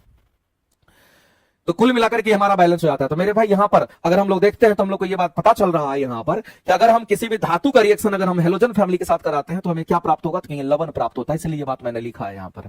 तो ये भी आपको ध्यान रखना, सबसे ज्यादा रिएक्टिव कौन होगा, कि हमारा फ्लोरीन ही होता है। इसका मतलब रिएक्टिविटी अगर कहेंगे कि फ्लोरीन से आयोडीन के स्टेंटाइन की तरफ जाएंगे तो रिएक्टिविटी घटता है, इस बात को ध्यान रखना। आगे चलते हैं। ऑक्सीजन का परमाणु द्रव्यमान कितना होता है, अब तो ये तो सबको पता होगा, ऑक्सीजन की परमाणु संख्या अगर 8 होती है तो उसका परमाणु द्रव्यमान 16 होता है, ये बात सबको पता होगा। अगला कि किसी यौगिक में एक धातु और एक अधातु है तो धातु का नाम का प्रतीक लिखा जाता है, धातु के नाम का प्रतीक लिखा जाता है, अंतिम लिखा जाता है या फर्स्ट का लिखा जाता है। तो जैसे मेरे भाई हम लोग यहां पर कहते हैं कि NaOH, या फिर आप कहेंगे NaCl की बात करते हैं, तो NaCl हमारा क्या था, सोडियम क्लोराइड कहलाता है। तो मेरे भाई अगर हम बात करते हैं तो NaCl में आप किसको देखते हैं, जैसे मान लेते हैं कि एक धातु है, दूसरा अधातु है, तो अगर आप इसका नाम लिखते हैं तो क्या लिखते हैं, तो सोडियम क्लोराइड आप कहते हैं। इसको आप क्या कहते हैं मेरे भाई, तो सोडियम क्लोराइड आप पढ़ते हैं इसको, ये सोडियम हमारा क्लोराइड होता है, इस बात को ध्यान, ये सोडियम क्लोराइड हमारा होता है। अब पहला जो लेटर हमारा होता है कहेंगे इसी का नाम होता है, इसको हम लोग सोडियम कहते हैं। इसका मतलब मेरे भाई कौन सा नाम लेते हैं, तो कहेंगे प्रथम लेते हैं। तो धातु का कौन सा लेटर लेते हैं, तो धातु का जो मेरे भाई प्रतीक होता है, जो धातु का प्रतीक होता है, जो हमारा सिंबल है, वही उसी को हम लोग यूज करते हैं। ऑक्सीजन की प्राप्ति कहां से होती है, अब मान लेते हैं मेरे भाई किसी को ऑक्सीजन प्राप्त करना है, तो ऑक्सीजन कैसे प्राप्त करते हैं, तो प्रयोगशाला में ऑक्सीजन बनाने की विधि अलग है, ऐसे ऑक्सीजन तैयार करने की विधि है। आप वायुमंडल से भी ऑक्सीजन को अलग अलग कर सकते हैं। वायुमंडल में हमारे नाइट्रोजन गैस मौजूद है, ऑक्सीजन गैस मौजूद है, और उसमें भी पर्याप्त मात्रा में 21% ऑक्सीजन गैस हमारा होता है। अगर आप उसको भी अलग अगर करना चाहते हैं ऑक्सीजन को, तो आप आसानी से अलग कर सकते हैं, प्रभाजी आसवन विधि द्वारा करते हैं। मेरे भाई इस बात को ध्यान रखना, बहुत ही ज्यादा फेमस हमारा होता है। हमारे वायुमंडल की अगर हम बात करते हैं, तो मैं आपसे कहना चाहता हूं कि जो हमारा वायुमंडल होता है, इस वायुमंडल में नाइट्रोजन गैस हमारा मौजूद है। वायुमंडल में नाइट्रोजन गैस हमारा मौजूद है, साथ ही साथ वायुमंडल में मान लेते हैं कि हमारा ऑक्सीजन गैस भी मौजूद है। तो मेरे भाई अगर नाइट्रोजन गैस मौजूद है, वायुमंडल में ऑक्सीजन गैस हमारा मौजूद है, तो आपको ध्यान रखना है इन दोनों के बॉइलिंग पॉइंट का जो अंतर होता है हमारा बहुत कम होता है। इस बात को ध्यान रखना, इन दोनों के बॉइलिंग पॉइंट का जो अंतर होता है, इन दोनों के बॉइलिंग पॉइंट का जो अंतर होता है, ये बहुत कम होता है। इन दोनों के बॉइलिंग पॉइंट का अंतर बहुत कम होता है, इस बात को ध्यान रखना, बहुत कम होता है। इन दोनों के बॉइलिंग पॉइंट का अंतर है, यानी कहने लो नाइट्रोजन का बॉइलिंग पॉइंट और ऑक्सीजन का बॉइलिंग पॉइंट, दोनों के बॉइलिंग पॉइंट का अंतर हमारा बहुत कम होता है। और बहुत कम कहने का मतलब मेरे भाई लेस देन 25 डिग्री सेल्सियस की हम बात कर रहे हैं, यानी जो टेम्परेचर बॉइलिंग पॉइंट की अगर हम बात करते हैं, तो वो बॉइलिंग पॉइंट हमारा 25 डिग्री सेल्सियस से भी कम होगा। अगर हमारा इसमें अंतर बहुत कम होता है, तो इसको किस विधि द्वारा अलग करते हैं, तो मेरे भाई पृथक करने की जो विधि होती है, उस पृथक करने की विधि को आपको बताते हैं। तो यहां पर पृथक्करण की जो विधि होती है, वो कौन सी विधि होगी, तो आपको ध्यान रखना, पृथक्करण की जो विधि यहां पर अपनाई जाती है, उसी विधि को हम लोग क्या कहते हैं, तो यहां पर हम लोग प्रभाजी आसवन विधि कहते हैं। इसको कौन सा विधि कहेंगे, तो इसको हम लोग यहां पर प्रभाजी आसवन विधि कहते हैं। ये बात आपको ध्यान रखना है, इसको प्रभाजी आसवन विधि कहते हैं, और प्रभाजी आसवन विधि द्वारा उसको अलग कर लेते हैं, क्योंकि उसके कंडीशंस फुलफिल हो रहे हैं। प्रभाजी आसवन विधि हम वहां पर बनाते हैं जहां पर बॉइलिंग पॉइंट में अंतर हमारा 25 डिग्री सेल्सियस से भी क्या होता है, कम होता है। अब यहां पर ऑक्सीजन की प्राप्ति को क्या कहा जाता है, बताइए, तो ऑक्सीजन की प्राप्ति को क्या कहते हैं। अगर कोई भी चीज ऑक्सीजन के साथ प्रतिक्रिया करता है, यानी ऑक्सीजन लेता है, ऑक्सीजन लेगा तो उसका ऑक्सीकरण हो जाता है। तो ये भी एक तरीका से क्वेश्चन हमारा हो गया। एक क्वेश्चन हम आपको और अलग से सिखा दिए। मेरे भाई सिखा इसलिए दिए चूंकि एग्जाम में ये चीज आता है, फर्जी का हमको सिखाने का तो आदत भी नहीं है, आपको हम वही चीज बताते हैं जो आपके एग्जाम में आता है, क्योंकि ये क्वेश्चन कई बार पूछा गया है, इस बात को ध्यान रखना। अब यहां पर बात आता है कि ऑक्सीजन अगर किसी के साथ प्रतिक्रिया करेगा तो ऑक्सीजन लेगा, जब ऑक्सीजन लेगा तो उसका ऑक्सीकरण हो जाता है। इससे अगर हम बात करते हैं मेरे भाई लोहा की बात करते हैं, लोहा में जंग लगना, लोहा में अगर जंग लगता तो लोहा क्या करता है, ऑक्सीजन के साथ प्रतिक्रिया करेगा और लोहा के ऊपर आयरन का ऑक्साइड्स फॉर्म कर जाता है, और आयरन का जो ऑक्साइड्स होता है उसी को जंग कहते हैं। इसका मतलब ऑक्सीजन वो लेने की बात करता है। तो मेरे भाई ना तो ये होगा ना तो ये होगा, आंसर क्या करेंगे, सी। आगे चलते हैं और आपको देखिए यहां पर क्वेश्चन पूछा गया, बीपीएससी टीआरई में क्वेश्चन पूछा गया है। बताइए इससे इजी क्वेश्चन दुनिया में और क्या हो सकता है। आप तैयार रहिए ना, आपके लिए बैठा हुआ क्वेश्चन। आपको लगेगा कि हम घर में सुतल सुतल पास कर देंगे, ऐसा नहीं होता है। आप लगातार मेरी क्लासेस को अगर आप देख रहे हैं तो उससे भी आपको बहुत बेनिफिट होगा।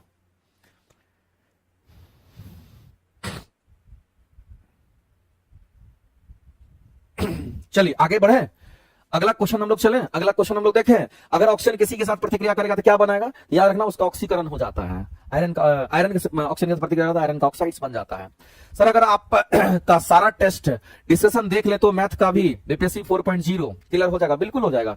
जितना भी पढ़ाए हुए हम है ना उसको भी आप देखते रहिए। आपके पास फुर्सत कहां है, एक दिन हम क्लास अब्सेंट करते हैं ना तुम बनाने लगते हो। अरे भाई हमारा पढ़ाया हुआ तुम जाओगे ना प्ले लिस्ट में, ढेर सारा तुमको साइंस का मिलेगा क्वेश्चन, तुम उसी को देख लो, लगातार सीरियल वाइज देखते रहो। तुम्हारे पास फुर्सत कहां है, तो तुम टीचर को खोजने लगोगे, टीचर को 4 को गाली दे दोगे। ऐसे थोड़ी होता है, हमारा काम है पढ़ाना। हम भी मशीन थोड़ी है, हम भी रोबोट थोड़ी है कि एक बार चिप लगा दिए चलते रहेगा। अरे हम भी थक जाते हैं, कभी हो सकता है किसी कारण बस आपकी क्लासेस नहीं ले पाते, हमारी भी तबीयत खराब हो जाती है, हम तो लगातार बोलते रहते हैं। तुम तो घर में सूत करके पढ़ते रहते हो, तुमको लगता है कि सर 1 घंटा क्लास लेते हैं, मेरी क्लासेस 10 घंटे की होती है। और 10 घंटा नहीं, आप उसको सोचिए 12 घंटा खड़ा रहते हैं, पढ़ाने में इतना एनर्जी भी जाता है, तुमको घर में सुतल सुतल ऐसा लगता है। ये सब छोटी मोटी जो एक्सक्यूज है ना उसको हटाओ और देखना यूट्यूब पर बहुत सारी क्लासेस मेरी पढ़ाई हुई है, और उस वीडियो को भी अपना एक प्लानिंग के साथ उसको भी तैयार करो। ठीक है, तैयारी करने वाले बच्चे तैयारी करते हैं, ना कि वो बस ढूंढते रहते हैं। ठीक है, घंटी अगर बजाते हैं मेरे में, तो घंटी धातु अगर बनता है तो उसमें कौन सा गुण होनी चाहिए, तो मेरे में उसमें मधुरता का गुण को देख करके उसमें धातु इस्तेमाल किया जाता है। निम्नलिखित में से कौन सा मैग्नीशिया का मिल्क ऑफ मैग्नीशिया जिसको हम लोग कहते हैं, तो मिल्क ऑफ मैग्नीशिया का तो एग्जांपल मेरे भाई MgOH2 होगा, और ये हमारा क्षारीय प्रकृति का होगा। ये हमारा कैसा बात कहीं हमारा क्षारीय प्रकृति का होता है, इसी को मिल्क ऑफ मैग्नीशिया कहते हैं। ये हमारा क्षारीय प्रकृति का होता है, मिल्क ऑफ मैग्नीशिया इसी को कहते हैं। अगर हम बात करते हैं मेरे भाई CaOCl2 का निर्माण कैसे होता है, तो अभी जस्ट बताए थे। CaOCl2 का निर्माण होता है जब आप स्लैक लाइन से क्लोरीन गैस को पास कराते हैं तो आपको ब्लीचिंग पाउडर मिलता है, और ब्लीचिंग पाउडर का जो ब्लीचिंग एजेंट होता है वो क्लोरीन होता है, वही बैक्टीरिया को मारने का काम करता है। और अगर हम बात करेंगे मेरे भाई कि CaOCl2 का साधारण नाम क्या, तो मेरे भाई तुरंत आपको कहना चाहिए ब्लीचिंग पाउडर है सर। और जो ब्लीचिंग पाउडर हमारा होता है ये पानी में पूरी तरीके से घुलनशील होता है। इस क्वेश्चन का अगर आंसर करेंगे तो ऑप्शन नंबर सी आपका राइट हो जाएगा। हेलोजन हमारा किस वर्ग में आता है, बताइए मेरे भाई हेलोजन हमारा किस वर्ग में आएगा, तो कहेंगे वर्ग 17 में हमारा हेलोजन आता है। इनमें से कौन सा धातु है बताइए मेरे भाई? सोडियम दिख रहा है धातु, नाइट्रोजन तो गैस हो गया, ये नाइट्रोजन क्या है तो गैस, अगर गैस है तो अधातु होगा। याद रखना मेरे भाई, जितनी भी गैस होती है सभी अधातु होती है। तो आपको हम लिख देते हैं, नोट करके लिख लेना। सभी गैस क्या होंगे, तो जितने भी आप गैस देखते हैं सभी गैस अधातु होते हैं। सभी गैस क्या है तो मेरे भाई ये अधातु होते हैं, ये बात आपको ध्यान रखना है। सभी गैस क्या है तो कहेंगे सभी के सभी गैस यहाँ पर अधातु होते हैं। नोट करके मेरे भाई लिख लेना, काम का चीज है। तो आपको यहाँ पर दिख नहीं रहा है ये गैस है हमारा, तो ये अधातु होगा, ये धातु नहीं होगा, ये धातु हमारा है। अगर ऑक्सीजन भी हमारा क्या है तो कहेंगे ये भी हमारा गैस है। अगर ये भी हमारा गैस है मेरे भाई तो ये भी हम कहेंगे, सीधे सीधी सी बात है, ये हमारा अधातु है। ये भी गैस है, इसका मतलब ये भी अधातु, तो ये भी आंसर नहीं। आपसे पूछा कि कौन सा धातु है, तो सल्फर तो हमारा अधातु ही होता है, ये बात आपको ध्यान रखना। सल्फर हमारा क्या कहेंगे यहाँ पर अधातु है। इसका मतलब ना तो ये आंसर करेंगे ना तो ये करेंगे, आंसर क्या करेंगे, ऑप्शन नंबर हमारा सी करेक्ट हो जाएगा।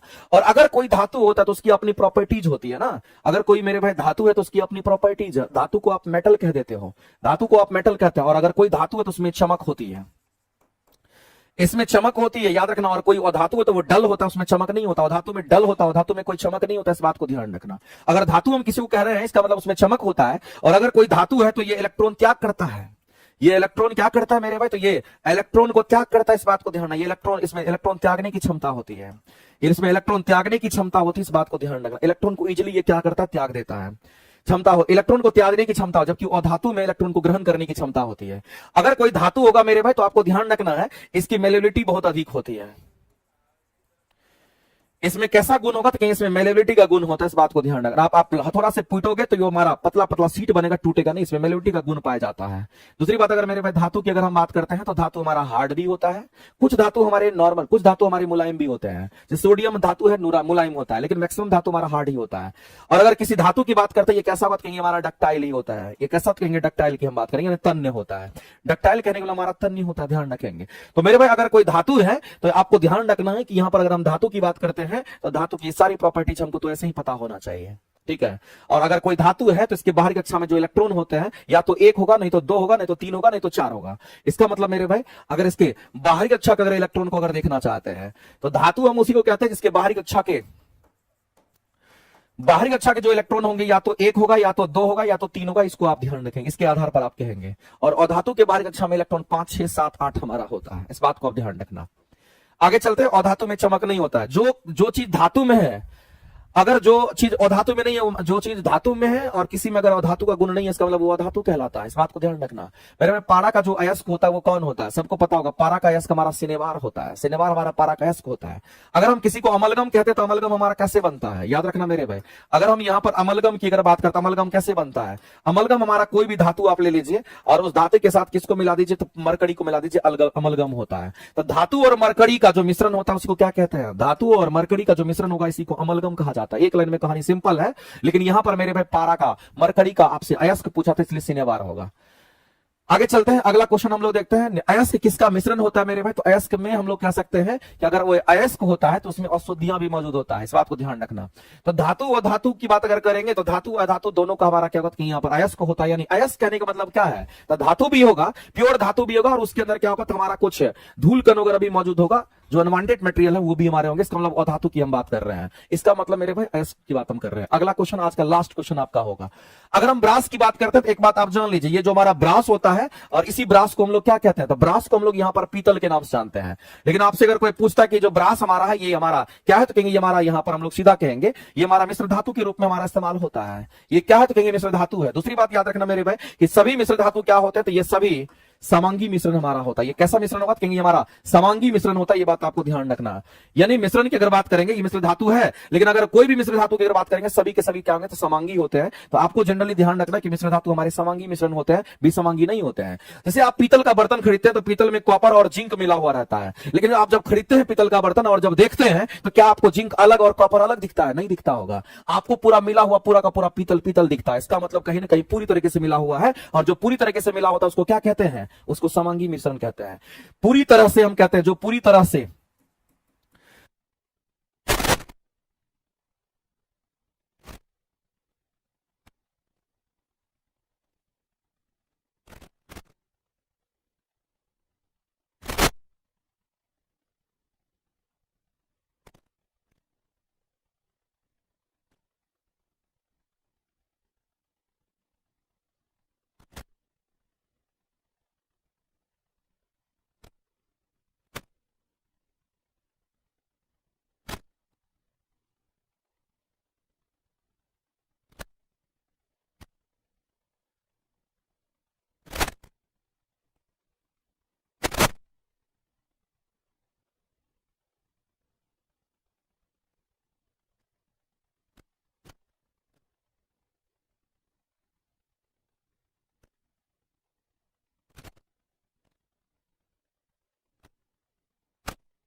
चलिए, आवाज मेरी चली गई होगी। Hello hello hello hello hello hello hello, mic test, hello hello hello hello, sound जा रही है?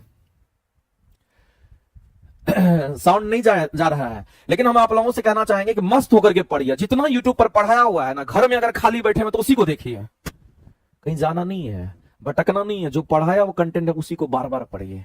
सिलेक्शन तो वहीं छुपा, इंटरेस्ट होना चाहिए। एक दिन क्लास नहीं लगे, एक दिन अगर क्लास नहीं लेंगे तो पता नहीं क्या तुम लोग लिख देगा मैसेज में, ठीक है। इसीलिए अगर किसी दिन क्लास नहीं ली है तो आपको डेली बेसिस पर क्या करना है, यूट्यूब पर जो मेरी क्लासेस है उसको भी आपको वॉच करना। अरे साइंस से तो पढ़ना है, कहीं नहीं पढ़ करके रिजल्ट दीजिएगा। साइंस में मैक्सिमम स्कोर करने का सोचना है, 100% स्कोर करने का सोचना है, ठीक है। तो चलिए, आज की क्लासेस को हम यही रखते हैं, मिलते हैं अगली क्लासेस में। थैंक यू वेरी मच, धन्यवाद।